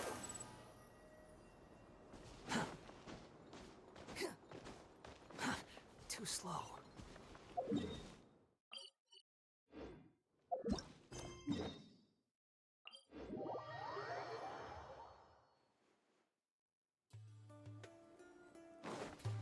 Squall Fury! Now that we're here, it's my partner's time to shine. Marak! Oh, what's this? My toolbox. I built it using an ancient mechanical core. It's not too smart, but it's super useful and can help me with a variety of tasks. I'll take Marak and find a suitable location for the building. Once that is done, I'll get to work on a few designs. Traveler? Ah, you know each other? Hello. I suppose you must be Kaveh from Kasharawar. I have heard of you before. My name is Sataria, and I'm currently the person in charge of promoting educational assistance programs here in the desert. Educational assistance programs. Then you must be familiar with the local conditions here. I can't say I'm too familiar just yet, but if you have any questions, I'll try my best to answer them. I've been commissioned by Mr. Badawi to build a library in the desert. We've settled on the general design direction, but we are trying to finalize some details based on the conditions around the intended location. A library? Do you intend to open it to the public for free? That's right. I want to make sure the children will have books to read. That's fantastic! I'm sure the children will be thrilled. Right now, we don't have access to many paper books or a quiet place to read. Truth be told, this very thing has been keeping me up at night. Let me get straight to my questions then. Can you estimate the number of children around here who'd be interested in reading? Besides the usual noise of village pedestrians, are there any other sources of noise in the village? Oh, and have any landslides occurred here recently? And also, where are the spots around the village that have been most affected by wind and erosion?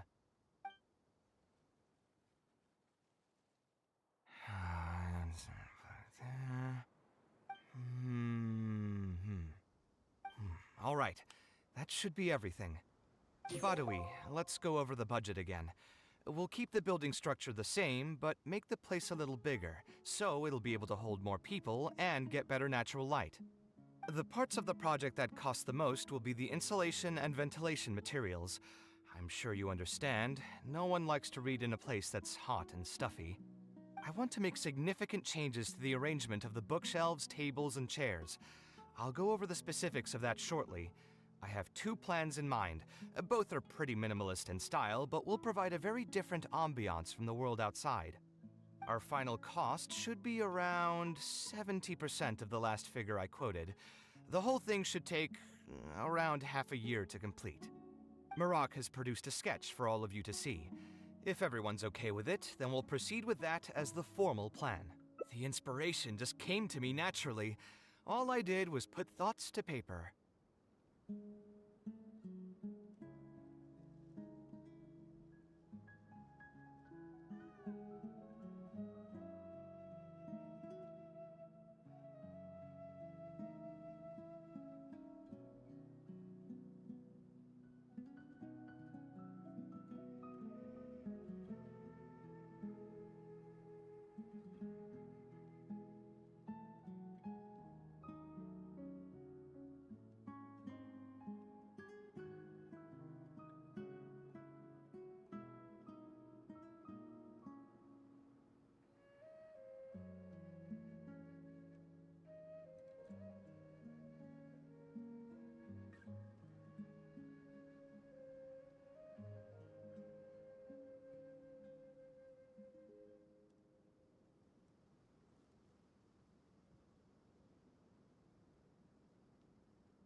I must give you credit, though. If it weren't for your advice and suggestions, I probably wouldn't have landed on this new style so quickly. According to the traditions of my profession, I should probably name this style after you. Let's call it the Traveler style. In the meantime, let's look forward to the day when this building is completed and can finally open its doors.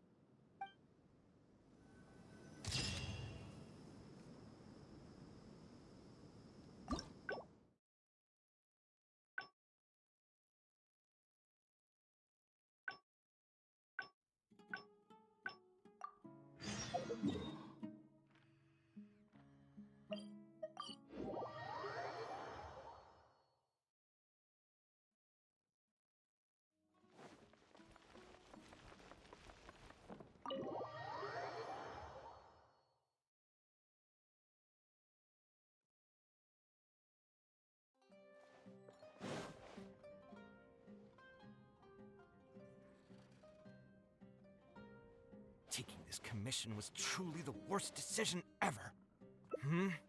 Oh, hey, I wasn't expecting to run into you here. Actually, while we're on that, what are you doing here at the tavern? Don't listen to anyone who says that drinking is an elegant pastime. It's no good for your health.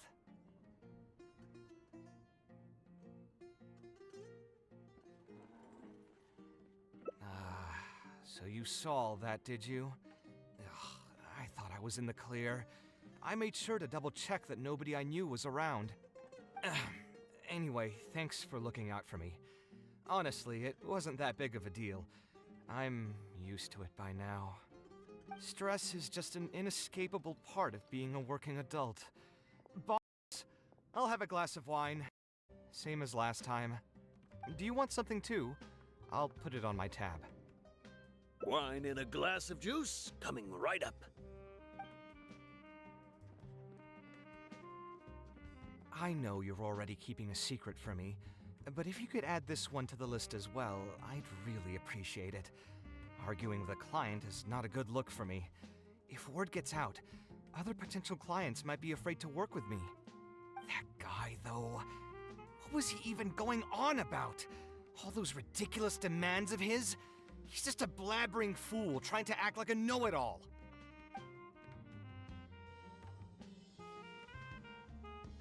Another glass, please, boss. I'm not leaving today till someone has to carry me out. You've got it, sir. I gotta say, though, it almost feels like you're saying that every other day now. It really is every other day that you'd run into a client who knows nothing about construction requirements or architectural style. If this was in the past, I'd never have gone through 6 whole drafts trying to accommodate the client's preferences. But perhaps getting used to this just means that I've grown numb to it. I've worked on so many projects since graduation, and none of them have been approved at the first pass. I would spend a lot of time altering my designs, and by the time the clients were finally satisfied, all my passion and enthusiasm would be gone. It feels like I'm straying further and further from my artistic vision with every change I have to make. I suppose, though, that just sticking to your guns and completely disregarding other people's feedback would also not be a good thing. All of this makes for a real paradox, one that particularly crops up in my work, too. In the end, what is the true meaning of art? Should I see it as a divine gift of inspiration from the gods, or an expression of the light of my own wisdom? Here's your drink. How are you already spouting nonsense after just one glass? Your tolerance is usually much better than that. Boss, what do you think is the meaning of art? The meaning of art? Really, my friend, who in Sumeru understands art better than you? Anyway, I don't know about art, but I do know that I'm interested in business, and some patrons are waiting to be served. So, you'll have to excuse me for now. Just holler if you need anything. What do you think, traveler?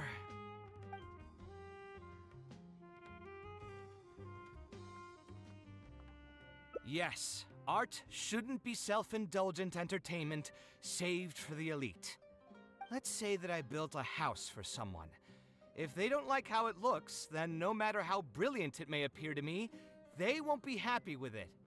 The problem is that it can be very difficult to get validated by others. I could compromise my personal standards to accommodate my clients, but often that just means creating a final product that I would struggle to look at.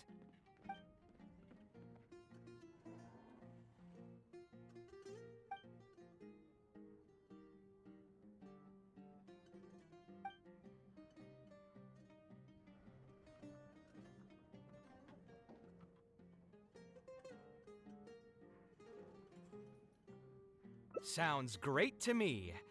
I don't even want to think about this project anymore. But what should we do? It's probably not a good idea to just drink until I pass out here. Huh? Where did that come from? I mean, it's not like it's some kind of secret. You probably already know some bits and pieces of my past. My mother is also an architect. I've always adored her drawings, and when I was young, I used to sit next to her and watch her bring all kinds of buildings to life on paper. You could say my interest in architecture just naturally grew with time. Perhaps. In fact, I have also seen my mother argue with her clients, but she would always quickly find the motivation to return to her work. Unfortunately, I've barely had any contact with her since she remarried and moved abroad. Even if I wanted to ask her about her ability to stay positive after an argument, it would seem rude to barge into her life again over something as trivial as that. I did remember something else, though. When my mother left, she only carried some small personal luggage with her. She left most of the belongings in the house to me. At the time, she even told me that it would be great if I could learn a few lessons from her life experiences, so my life and career could go a little more smoothly. I hadn't quite come to grips with my emotions, and didn't really have it in me to go through any sentimental items, so I just packed anything with memories away in a box and haven't reopened it since. It's been a really long time. Now that so many years have passed, maybe I have finally developed the maturity I need to face those memories without losing my mind. Yeah, I should dig it out and take a look. Huh? Sorry, I've had too much to drink and wasn't thinking clearly. You're right. I should do these kinds of things with the support of a friend. Speaking of that, I can call you a friend now, right? Either way, thanks for reminding me that I can invite you to come along. Had I just gone back by myself, it would have looked like I'm deliberately trying to keep things from you.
Ugh, thinking too hard about the words is giving me a headache, so I'll just give it to you straight.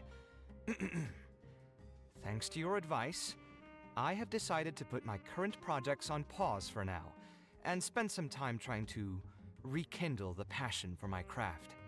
If you want to stick around and see how this will turn out, you'll be sure to encounter some bits and pieces of my past. Do you think you'd find that too boring?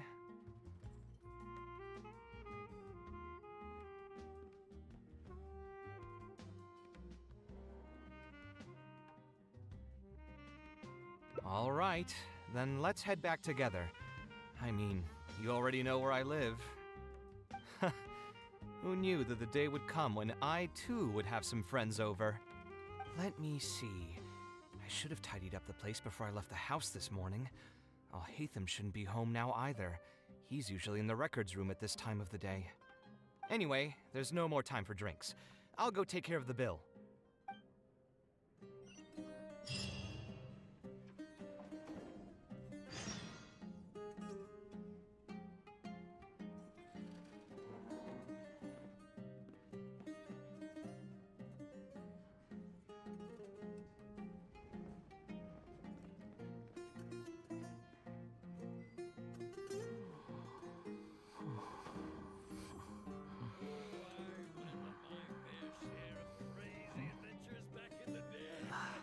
Just can't beat the atmosphere here.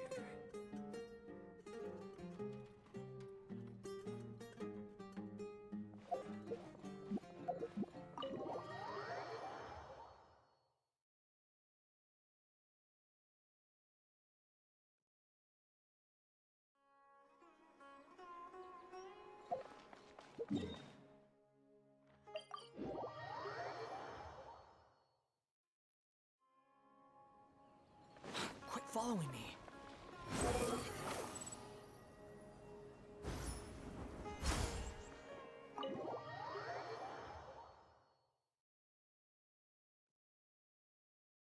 Alhaitham isn't in, so feel free to sit wherever. I'll bring out the box.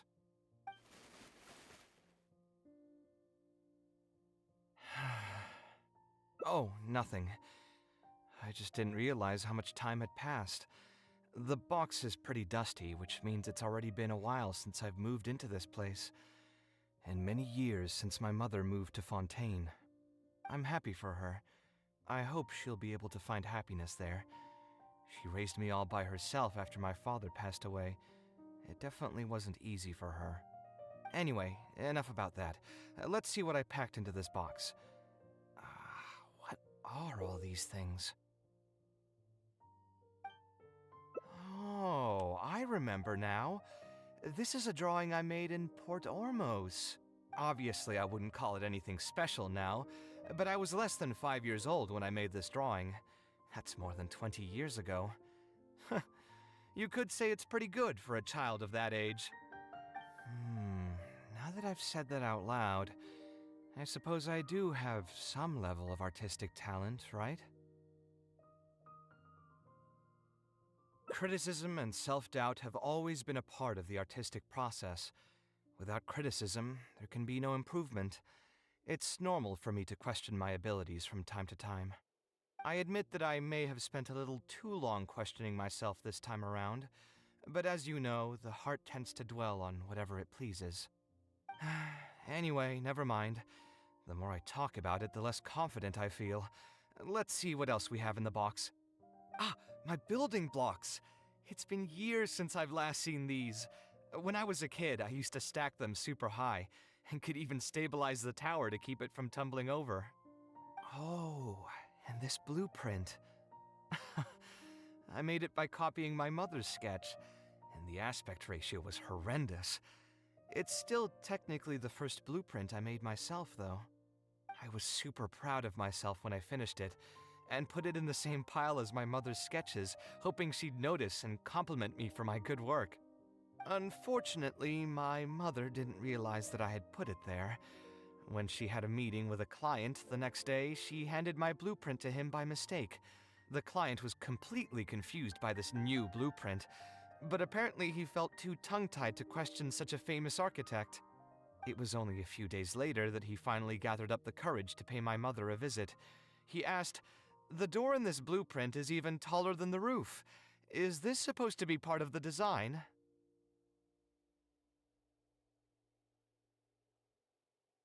My mother took me with her to personally apologize to the client several times. She didn't scold me about it in private, though. Instead, she went over all the steps required to draw a good blueprint and was very patient throughout the whole process. I still remember it like it was yesterday. Let's see. Is there anything else left in this box? Huh. What was this again? Ah, this is my mother's notebook. She used to write and sketch in it all the time. When I was a child, I used to be super fascinated by this notebook, and always pestered my mother to let me read it. After asking her a few times, she told me that I could read it as long as I could guess the password. Huh. Wonder why she didn't take this notebook with her. Did she leave it to me on purpose?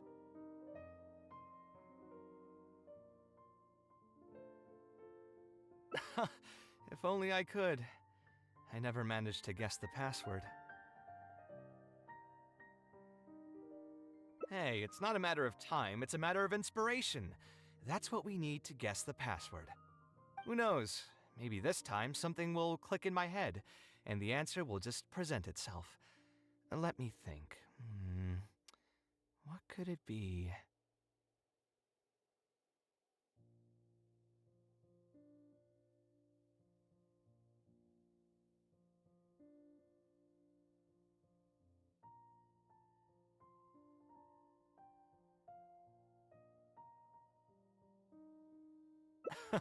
I could tell what you were thinking. Don't worry, I tried all the easy guesses a long time ago. I've tried my name, my father's name, my mother's name, my grandparents' names on both sides, and all of our birthdays. I've tried every name and number remotely related to my family. I've even tried stuff like Love You Kave, Take Care, and Yours Truly. I've tried every cheesy phrase and well-wish in the book, but this lock has refused to budge. I wouldn't try that route again. I have a hunch that it won't be that simple. Also, if she really did use something like that, she'd never hear the end of it from the folks over at Haravatat if they ever found out.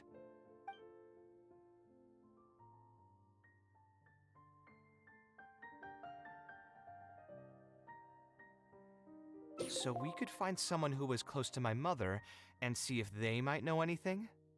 I see what you're saying, but who should we talk to for that? My mother was never really the one to be social. My father was the one with more friends, but all those connections were severed when he died. Let me think. Is there still someone at the academia who would know my mother? Ah, actually, there is someone. Professor Zaha Hadi.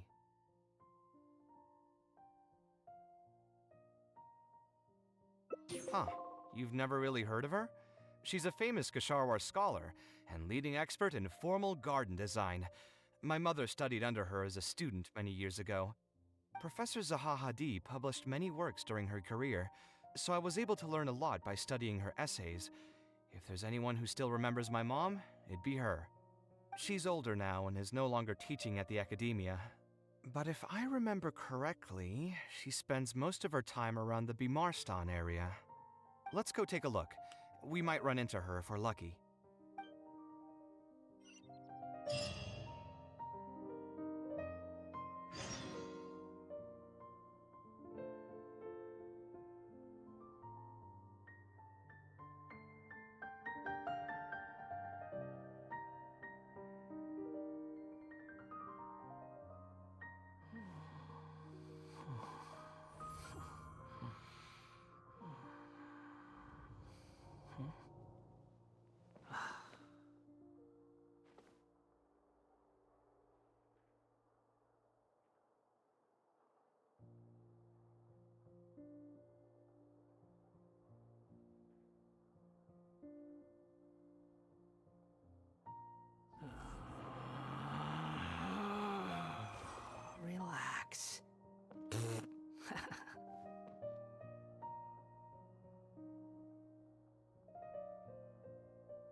You think I've got a sharp tongue?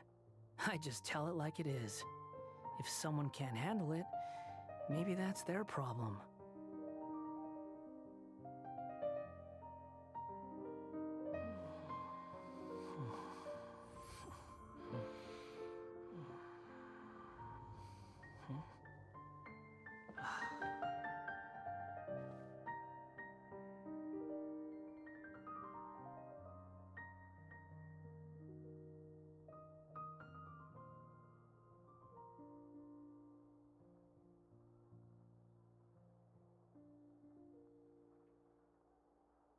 There's no such thing as pure freedom in this world.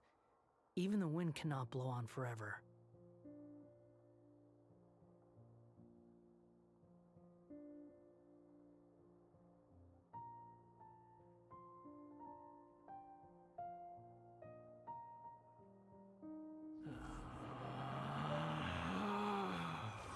Relax.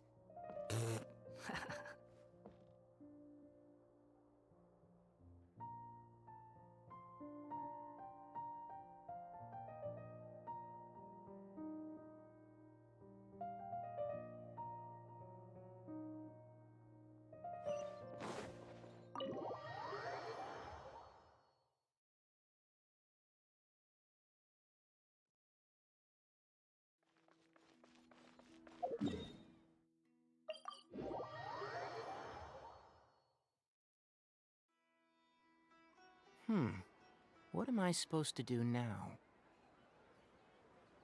Forget it. I'll just head back.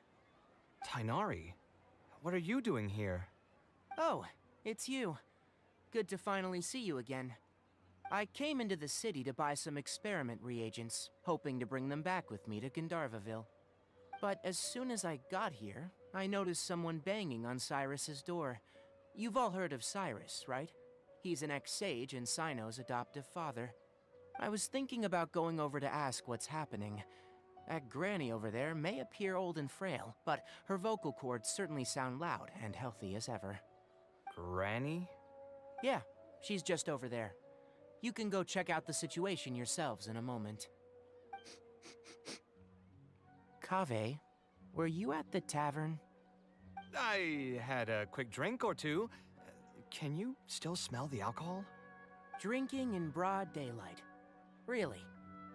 You want to pass out by the road and get run over by a sumpter beast like some mindless fungus, huh? And you, traveler?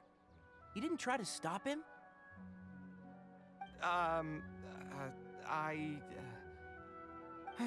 You look like a wreck, Kaveh. What happened? Are you feeling down again? You know what? I'm hosting a meal at Pardistii tomorrow evening. Do you want to come? Huh? Oh, I had no idea. Let me think for a moment. I'll come if I can find some time. All right. Then I'll plan on reserving 2 seats for you. I'll be heading back to Gandharvaville for now. I have a feeling that argument over there is going to continue for quite some time. It might be best if we don't get involved.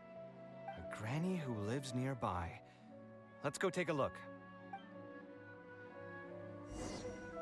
Behold! Ha! So, plan on keeping yourself locked in there, huh? Fine by me. If you're not going to come out, then I'm not going to leave. My tomato was growing so well, it had all the potential to become the best tomato this year, and you cut it straight from the vine! I already told you I had nothing to do with it. Why would I take a tomato that's still weeks from ripening? You'd have to be awfully green as an investigator to think it was me. You see, the word green here could refer to both the color of the tomato and the fact that your skills could use some. Enough nonsense! Just come out and face me, you coward! You're out of your mind. If I've actually done something wrong, then get a mantra and pull me out by force, why don't ya? Oh, why you?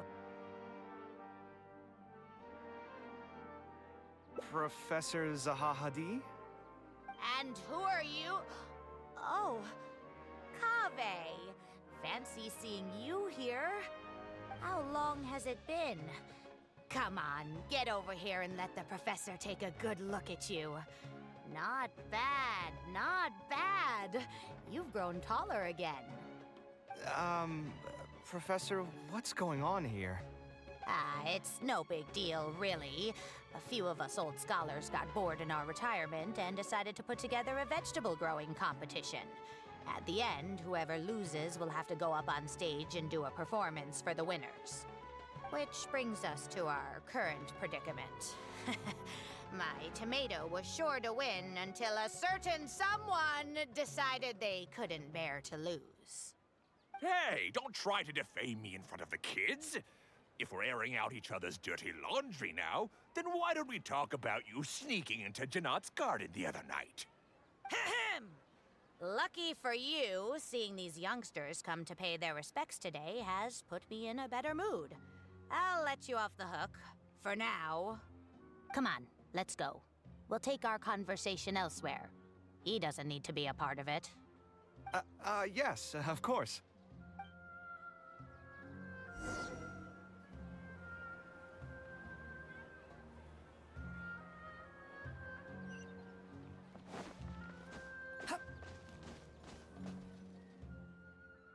Is Faranak still doing well?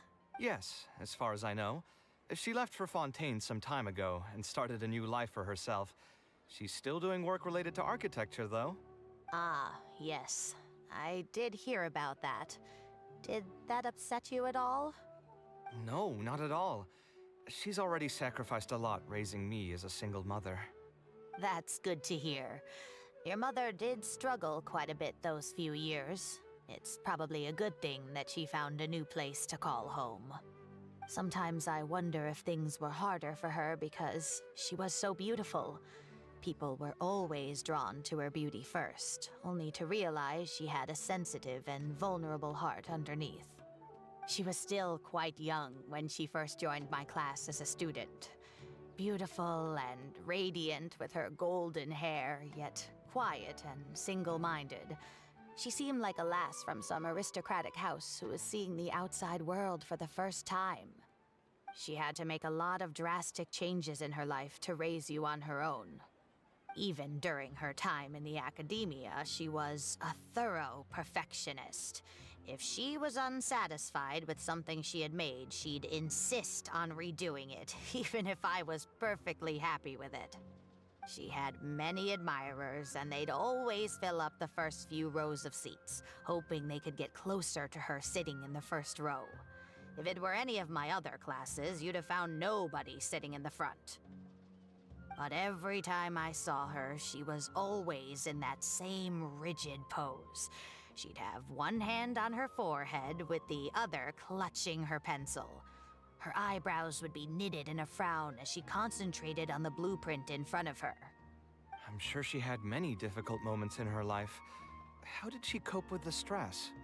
I'm not too sure. She never talked about such things with me. She rarely opened up to other people, you know.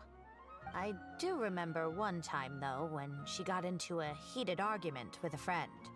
She said something I found very memorable. She said, "True art cannot be understood, but as an artist, I wish some people could understand its meaning and value."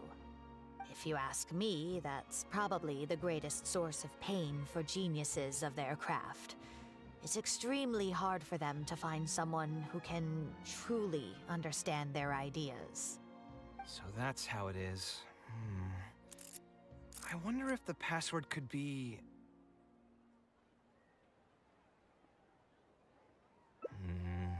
I tried both just now. Seems those aren't it either. What are you trying to do? My mother left her notebook to me, but it has a password and I haven't figured out what it is yet.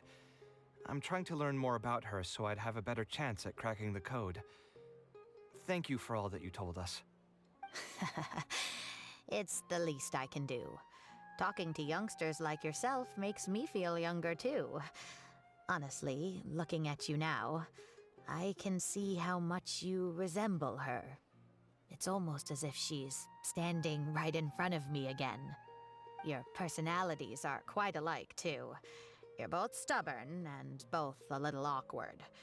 Of course, I'm sure the similarities are mostly superficial. But so long as you continue to harbor those traits, you'll find a lot of difficulties in your work. I've taught a lot of students over my career, and in my experience, very few genius architects of Ksharawar ever found happiness for themselves. They would know exactly what they want to express and fight for it tooth and nail, which inevitably led to arguments with their clients. Some clients would choose to respect the architect's vision or just let the argument go because of the architect's reputation, but those are the rare ones. When Faranak first graduated, she was getting into arguments with her clients nearly every single day. I think it only got a little better when she met your father.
I see. But could he understand the designs my mother made? No, I think they were probably beyond him, too. But despite that, he still stayed next to her, listening to her joys and sharing in her sorrows. Faranek had many admirers, but she ended up choosing your father. His support probably played a part in that decision. So instead of understanding, perhaps all we need is just companionship. Huh. It worked. Oh, was that the right password? Yes! Then you should be on your way, child. Find a quiet place and see what she wanted to say to you. Being the awkward person that she is, I suppose there were many things that Faranek could never say out loud. Instead, she probably left them in her diary, hoping that they would make their way to you one day. If you're ever in a mood to chat again, just come and find me here. You're always welcome to discuss architecture topics with me as well. Thank you so much, Professor. There's no need to be so formal. I'll let you kids go. It's time for me to take another stroll around the vegetable garden.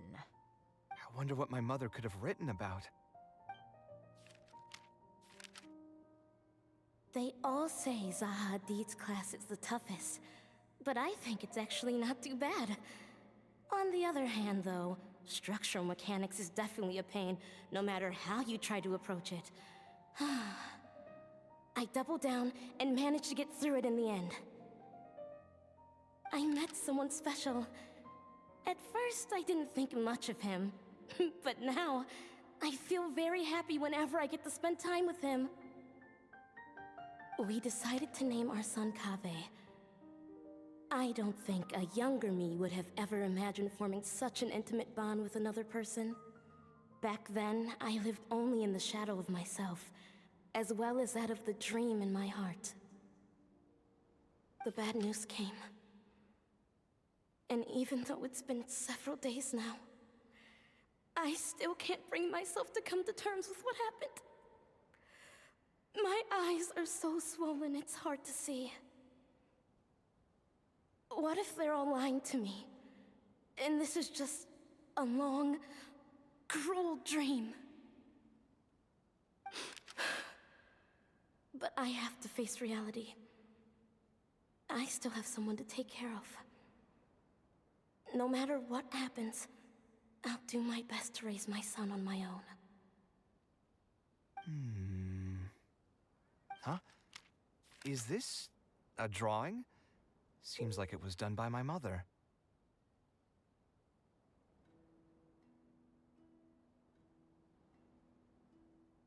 This blonde man was probably my father, but who are the other people in the picture? Huh? Why do a few of them look somewhat familiar? From the dates in the notebook, she probably drew this more than 30 years ago. I hadn't even been born yet. Maybe we were thinking too much. Oh, there are a few lines written in the diary about this as well. The one who invited us to the gathering is a talkative woman. Including us, 3 couples showed up. There was also a person who came alone. The talkative woman introduced everyone to each other. She spoke really quickly, so I couldn't quite catch everything she said, but I also didn't feel like asking her to repeat herself. My husband seems to be friends with the man with long ears.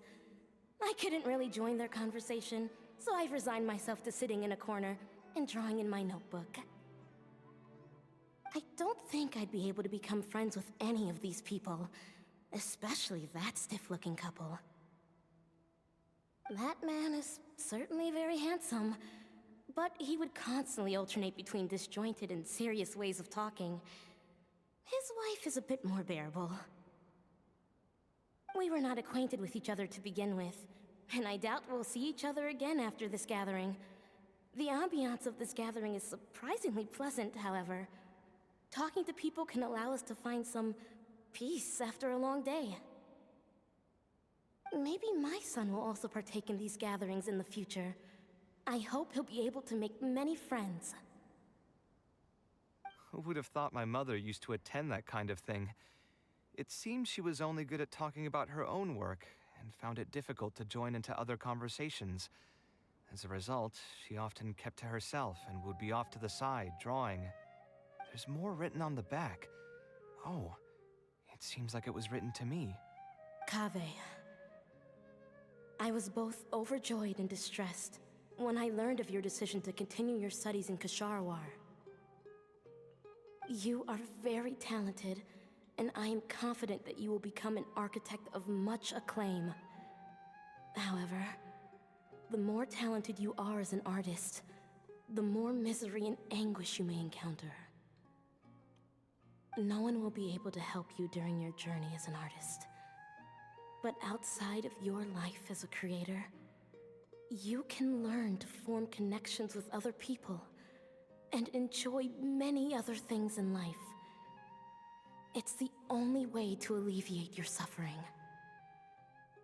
Whenever you feel down, seek out a friend to sit and have a chat. You can accumulate joy and fulfillment by spending time with them. The positive feelings you gain will get you through the long and difficult years. Never forget that companionship is the most important thing of all. So that's the answer she prepared for me. She really thought long and hard about me and my future.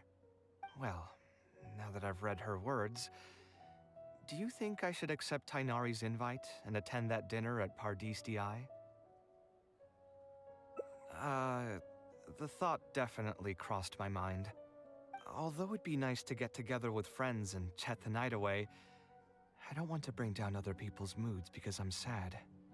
Besides, don't most people hate the feeling of seeing their friends troubled and being unable to help? And what's worse, nearly all of my problems can't be easily resolved with some encouraging words or gesture. And don't forget, I'm also older than all of them. As their senior, I should appear to be a bit more responsible.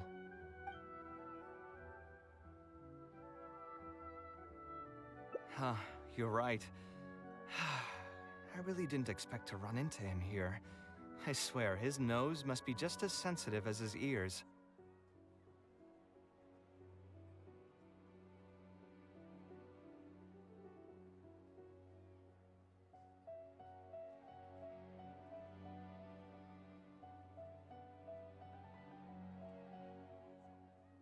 Well then, I guess it's best that we go and join him for dinner. That means I'll owe him yet another meal now. You know what? I'm not going to overthink it. I'll see you tomorrow at Pardis Di.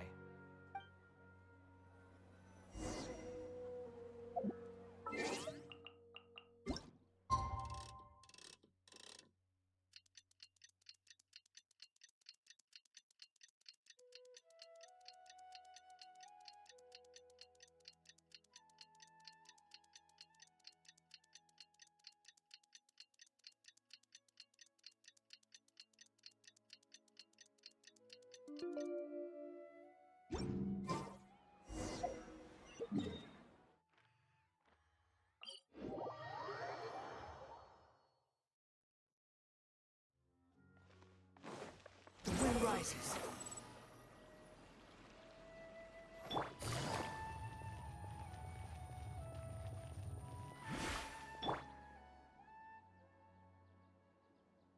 Alhaitham also got my invite, right?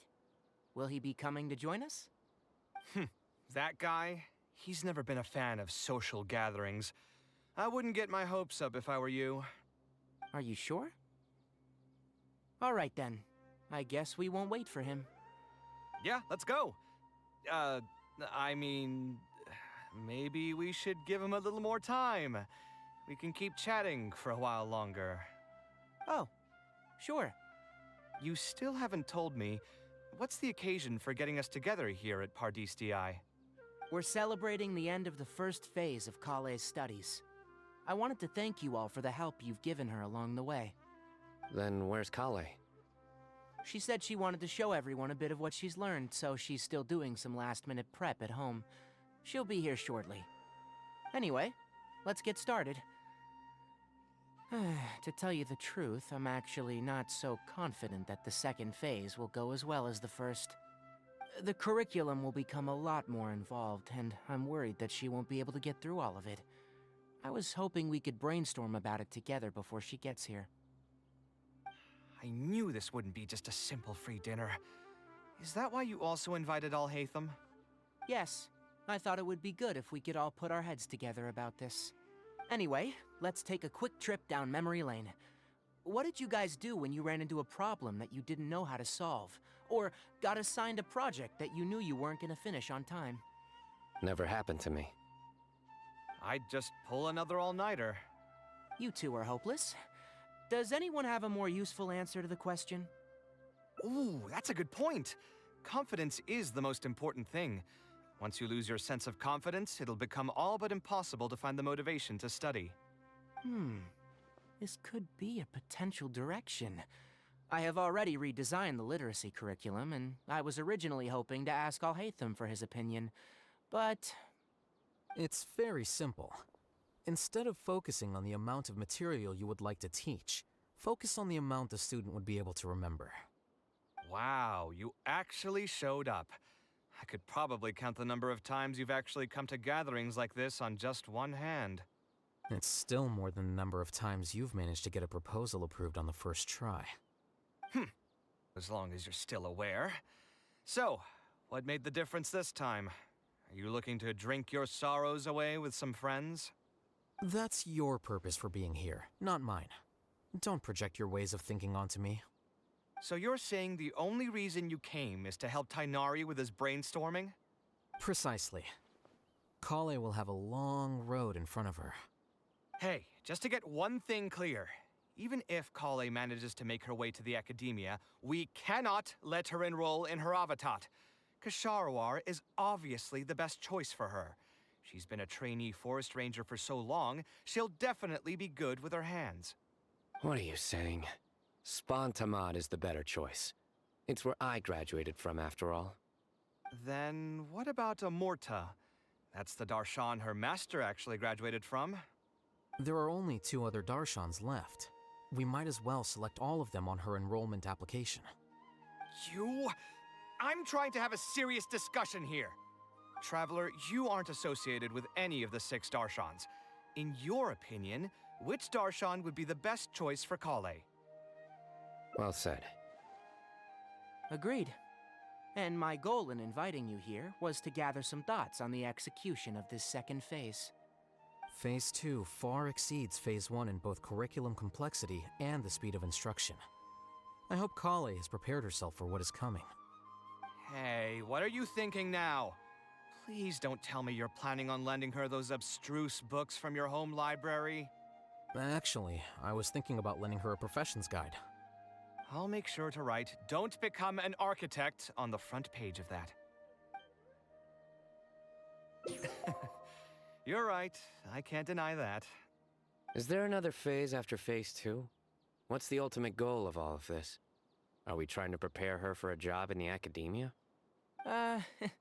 We don't need to think that far ahead. Hold that thought, though. I think my vegetables are done.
telling you, that client had no idea what he was talking about. No matter what I did, he had something bad to say about it. Have you considered finding another client? Ah, they're all the same. I haven't had a good night's sleep for months now. Who do they think they are, ordering me to alter my design over and over again just because they have some Mora? It's too late now to change careers. You might as well try to find some joy in the pain. Besides, you'll be getting up in the middle of the night to make edits to your own design even when the client doesn't request it. No. That's not true. Cheer up, Kaveh. I'll tell you a new joke. We'll save that for the end, Sino. You can keep it to yourself until then. Whatever. I'm not going to use my brain anymore. Let's drink tonight to our heart's content.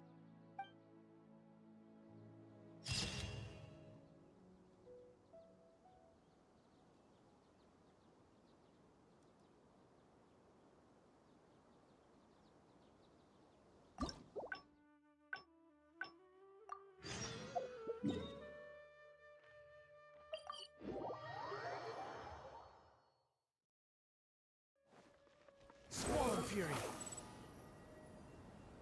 Yeah!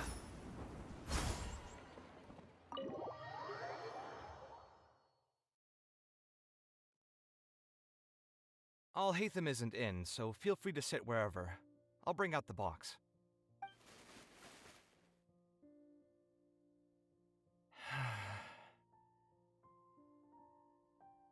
Oh, nothing. I just didn't realize how much time had passed. The box is pretty dusty, which means it's already been a while since I've moved into this place, and many years since my mother moved to Fontaine. I'm happy for her. I hope she'll be able to find happiness there. She raised me all by herself after my father passed away. It definitely wasn't easy for her. Anyway, enough about that. Let's see what I packed into this box. What are all these things? Oh, I remember now. This is a drawing I made in Port Ormos. Obviously, I wouldn't call it anything special now, but I was less than 5 years old when I made this drawing. That's more than 20 years ago. You could say it's pretty good for a child of that age. Now that I've said that out loud, I suppose I do have some level of artistic talent, right?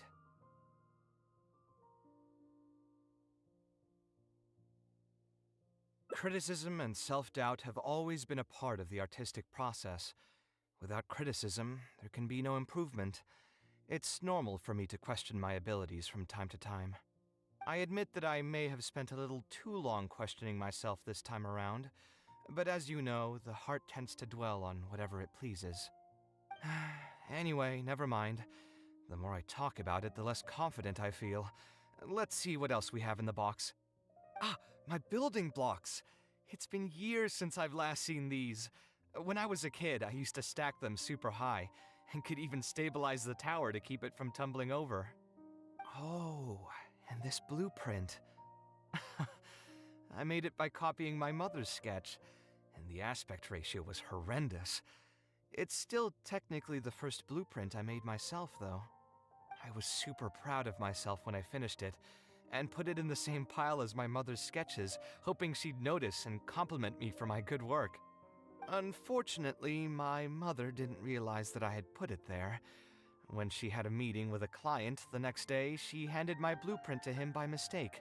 The client was completely confused by this new blueprint, but apparently he felt too tongue-tied to question such a famous architect. It was only a few days later that he finally gathered up the courage to pay my mother a visit. He asked, "The door in this blueprint is even taller than the roof. Is this supposed to be part of the design?" My mother took me with her to personally apologize to the client several times. She didn't scold me about it in private, though. Instead, she went over all the steps required to draw a good blueprint, and was very patient throughout the whole process. I still remember it like it was yesterday. Let's see. Is there anything else left in this box? Huh. What was this again? Ah, this is my mother's notebook. She used to write and sketch in it all the time. When I was a child, I used to be super fascinated by this notebook, and always pestered my mother to let me read it. After asking her a few times, she told me that I could read it as long as I could guess the password. Huh. Wonder why she didn't take this notebook with her. Did she leave it to me on purpose?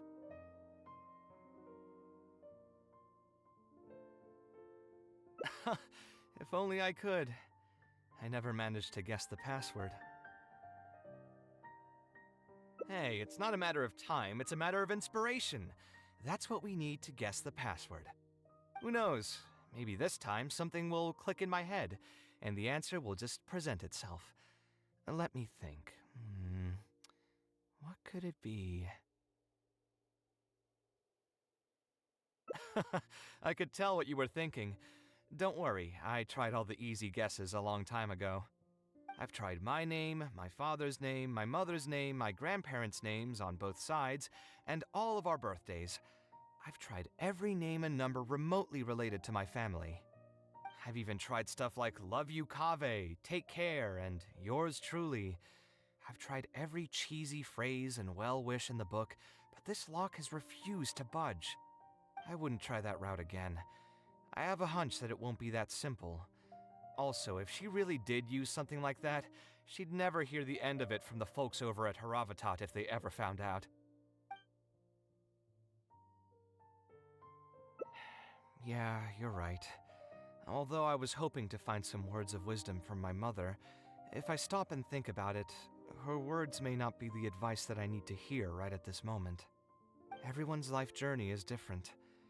Traveler, you've visited many lands and met many people, so I'm sure you've run into situations where some advice wasn't exactly suitable for the situation at hand. Ah, I just got an idea though. If I want to rekindle the creative passion that I had before, instead of trying to unlock an old notebook, why don't I take a walk around the parts of town that had changed my life? What do you think? I'm glad you agree. Then let's start by taking a quick stroll around the academia.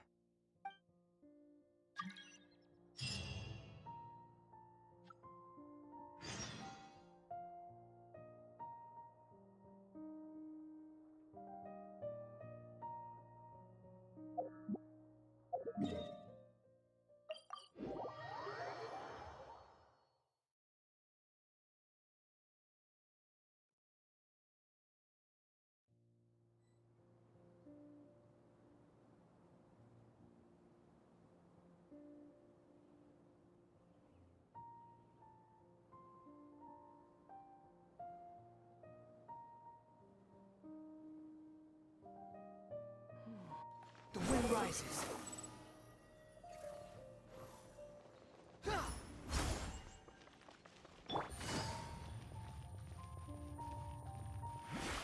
Squall and fury.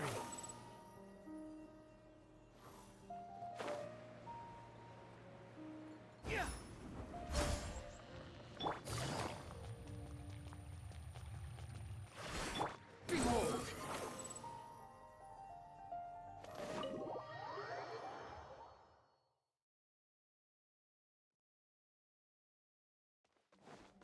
Squall and fury.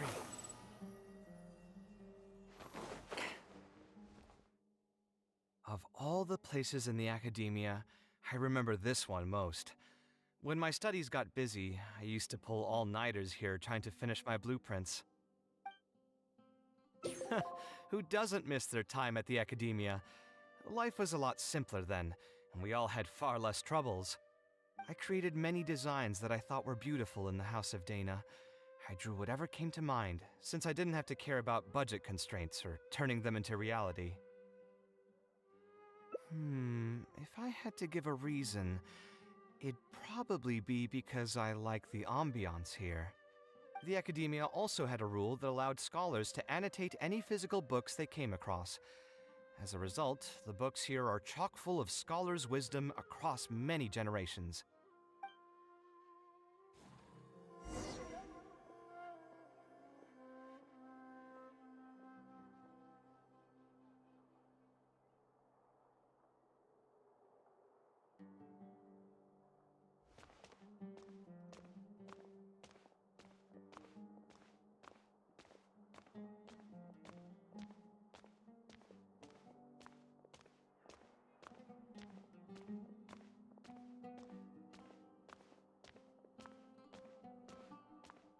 Oh, here, this is a great example. This book, History of Ancient Sumeru Architecture, contains some analysis that I did many years ago. Huh? Why is Alhatham's handwriting also in here? When did he ever read this book? I guess it's probably from when we worked on that research project together. Anyway, he probably never cared to tell you this, but the House of Dana is where Alhatham and I first met. I came here to do my homework, and saw him sitting by himself next to that row of bookshelves. A group of Haravatat scholars were chatting near him, but he looked as if he was too lazy to join them. There was a pretty stark difference between him and all the rest of them. It was my fault for feeling bad for him. I thought he must have gotten into some kind of trouble and went over to ask if he needed anything, not realizing that... Not realizing that you were in fact the one in a whole heap of trouble? Alhatham? Why are you here? The House of Dana is a public space. Anyone can come here, no? But shouldn't you be at the records room at this hour? You're not here to watch me make a fool of myself, are you? You think I would derive amusement from watching you fall into depression over your life's various troubles? If that's the case, then I suppose I must have been entertaining myself for years. I came here to pick up a few files. If your voice hadn't managed to get through my soundproof earpieces, I probably wouldn't have noticed you. All right, I admit I was probably overreacting just now. Probably not when he's right here with us. As his senior, I shouldn't try to tarnish his reputation. There was nothing embarrassing or shameful about it. When I was still a student at the academia, I once collaborated with Kaveh on a research project. A collaboration is usually beneficial for all parties, but due to issues with our personalities, we ended up going our separate ways before completing the project. We had a number of differences, and they remain unresolved even today. But there's no point going into that right now. The more important question is, why are you at the House of Dana? As a senior scholar, isn't it my responsibility to offer my friend a quick tour and explanation of the academia's architecture? I see. Then let me guess. Your next stop will be the pavilions around Razan Garden? Our famed architect sure loves showing off that corner to all his friends. Oh, and Kaveh, a lot of the books you annotated have been moved to the innermost section of that bookshelf over there. You'll have to dig them out yourself if you need to find them. Huh? But why would you know that? Don't tell me you finally had an epiphany and realized that there's great virtue in respecting your elders' work. Sure, if that will give you some self-confidence. Leave any words of thanks you may have to the ex-Grand Conservator. The last time he was here, he was complaining that he had received reports from current students. The main grievance being that the annotations are too long and difficult to read. As a result, the books you annotated have been moved to the back shelves. What? But all of my annotations were extremely important. Instead of reporting me, they should have been thanking me for my service. The notes that I took, they couldn't have asked for a better analysis of those books. Okay, just you wait. I'm going to fix this right now. I'll dig all the books out and return them to the proper shelves. Oh, we'll wait. Anyway, you were about to say he's feeling a bit down? Put through the ringer. What an interesting phrase. I assume he used those exact words himself? He probably did suffer quite a bit, that's true. He always spends a lot of time editing his proposals, with the goal of satisfying as many of the client's preferences as possible. But the satisfaction of one client will not translate to general satisfaction with his work. Many problems in life can only be solved by a fundamental change of attitude. As the leading genius of Ksharawar, Kaveh should have both the right and the confidence to reject any unreasonable demands. There are plenty of architects in Sumeru who are inferior to him in skill, yet far more irascible in temperament. What's more, there are plenty of people who look up to such individuals as paragons of staying true to one's principles. Clearly, his predicament is inevitable, since he holds other people's feelings as more important than his own. Of course, each person is different, and we should respect the paths that they have chosen for themselves. Admonitions will serve no purpose. People tend to succumb to familiar pitfalls, and this is especially true for those who believe it's their duty to carry more burdens on their shoulders.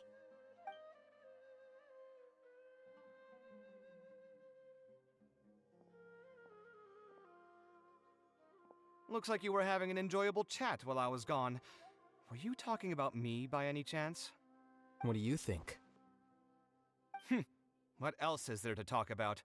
Surely no one would be interested in talking about the files that you were browsing through earlier. Anyway, you should take a look at this.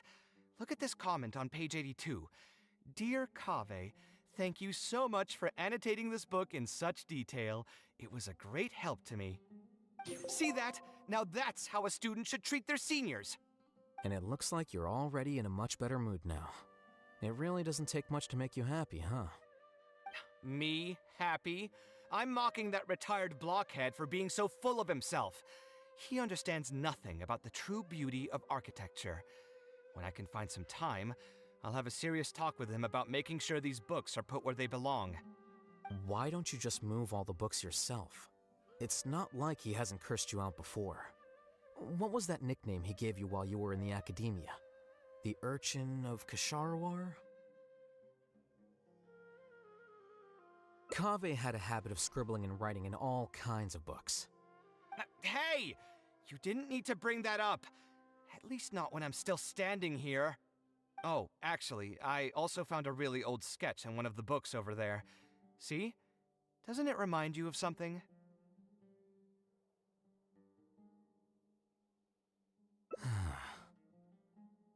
Huh? Don't tell me even you don't get it. Don't ask me. This is the time you specifically put aside to brag about yourself. Feel free to hoard all the spotlight you want. You... In that case, allow me to explain. Although this sketch is a little abstract, you can plainly see from the road plans that this was an original concept for the expansion of Port Ormos. We can also plainly see that the designer was a huge fan of this project.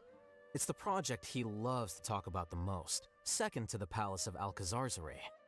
If I don't keep bringing up the neat projects that I've done, how would anyone know that I was the one who did them in the first place? There shouldn't be any complaints about Port Ormos. If I remember correctly, the construction process was very smooth, everything was made ready ahead of time, and there were very few safety concerns. There are indeed no records of any complaints about this project. A most impressive achievement. See? What did I tell you? Come on, let's take a stroll through Port Ormos next. I'll tell you all about the designs I made for the place. No need. It's almost time to clock out for the day, and I don't intend on bringing any unfinished work home. Suit yourself. It's not like you know how to appreciate artistry anyway. Let's go, traveler. I'll take you to Port Ormos.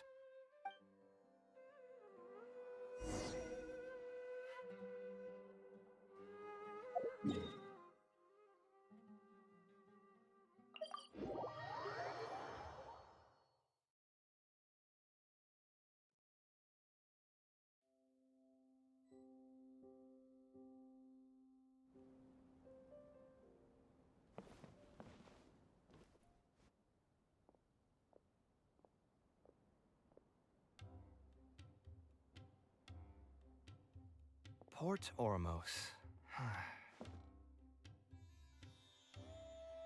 No, I didn't design any one specific building. Most of my work here concerned structural renovation. Port Ormos had already existed since I was still a young child. It wasn't as large as it is now, though. It only came to its current size after a sizable expansion. I was part of that project. The arch bridge over there, for example. That was one of my designs.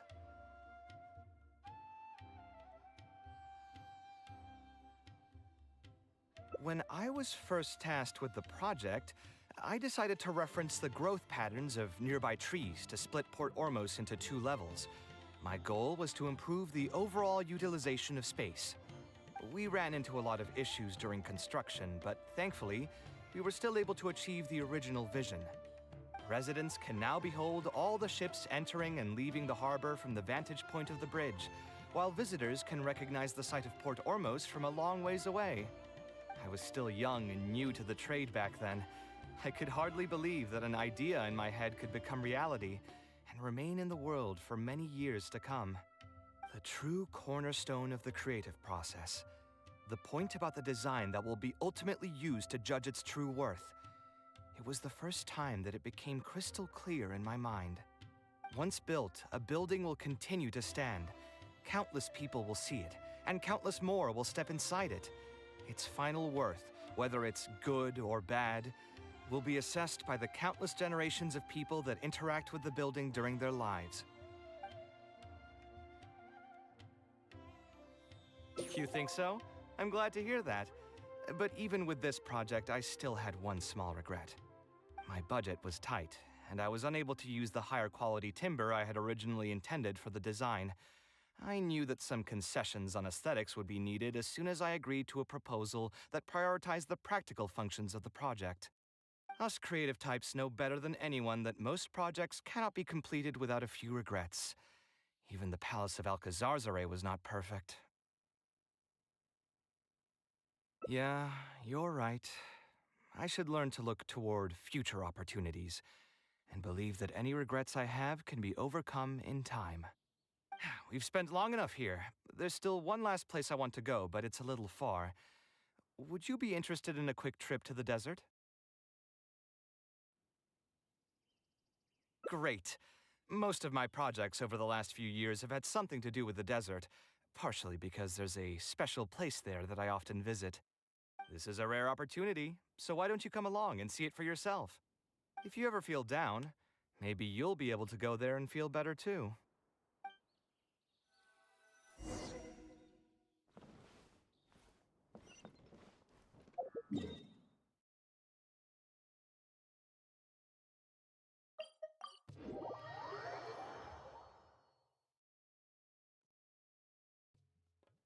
Who would have thought that so many primal constructs could have congregated here while I was gone?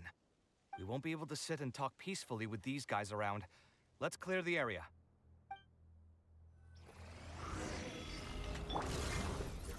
Solidify! User about to get sight.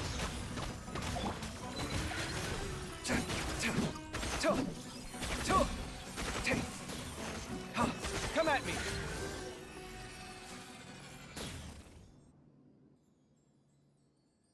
Isn't this place great? I often come here to clear my mind when I'm dealing with a difficult situation. You know what I mean. Everyone finds themselves in frustrating situations once in a while. Just take me as an example. My family life got shaken up quite a bit when I was young. I struggled in school, and I got into a huge pile of debt building the Palace of Alcazarzare. Although Alhaitham thinks that it's because of my personality that I continue to live in the shadow of the past, I think it's also just a part of life. Plus, if I look back, I've honestly had my fair share of good luck as well.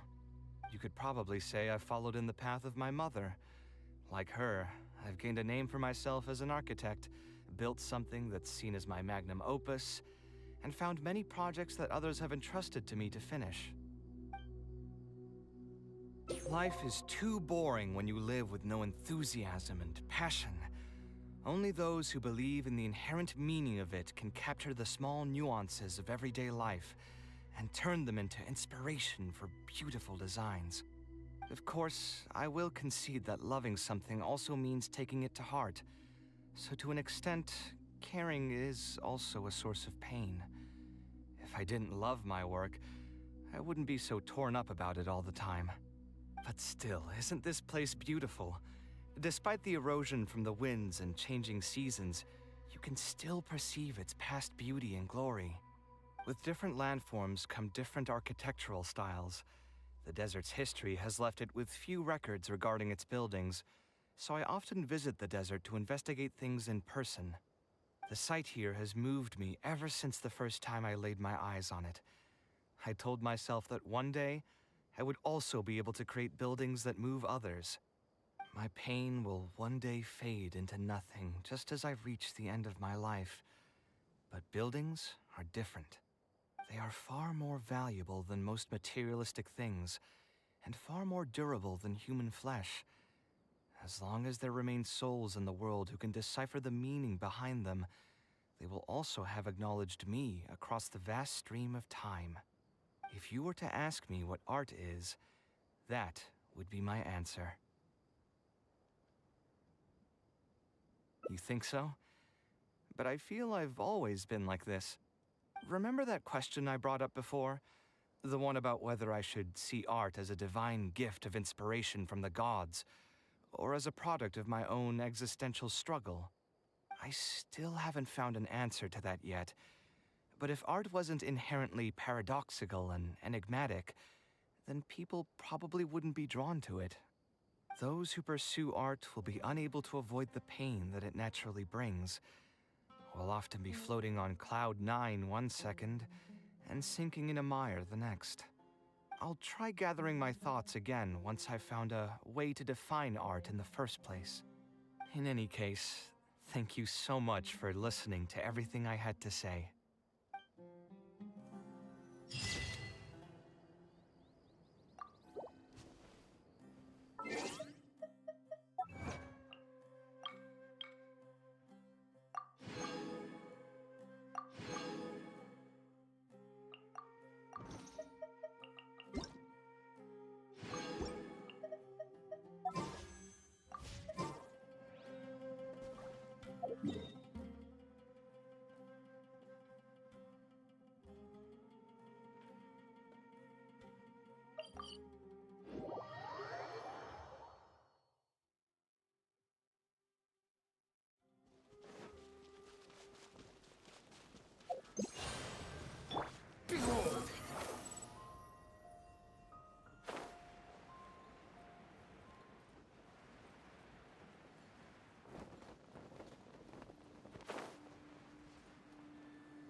Stabilize! Gotcha. There you are. Squall and Fury! Systems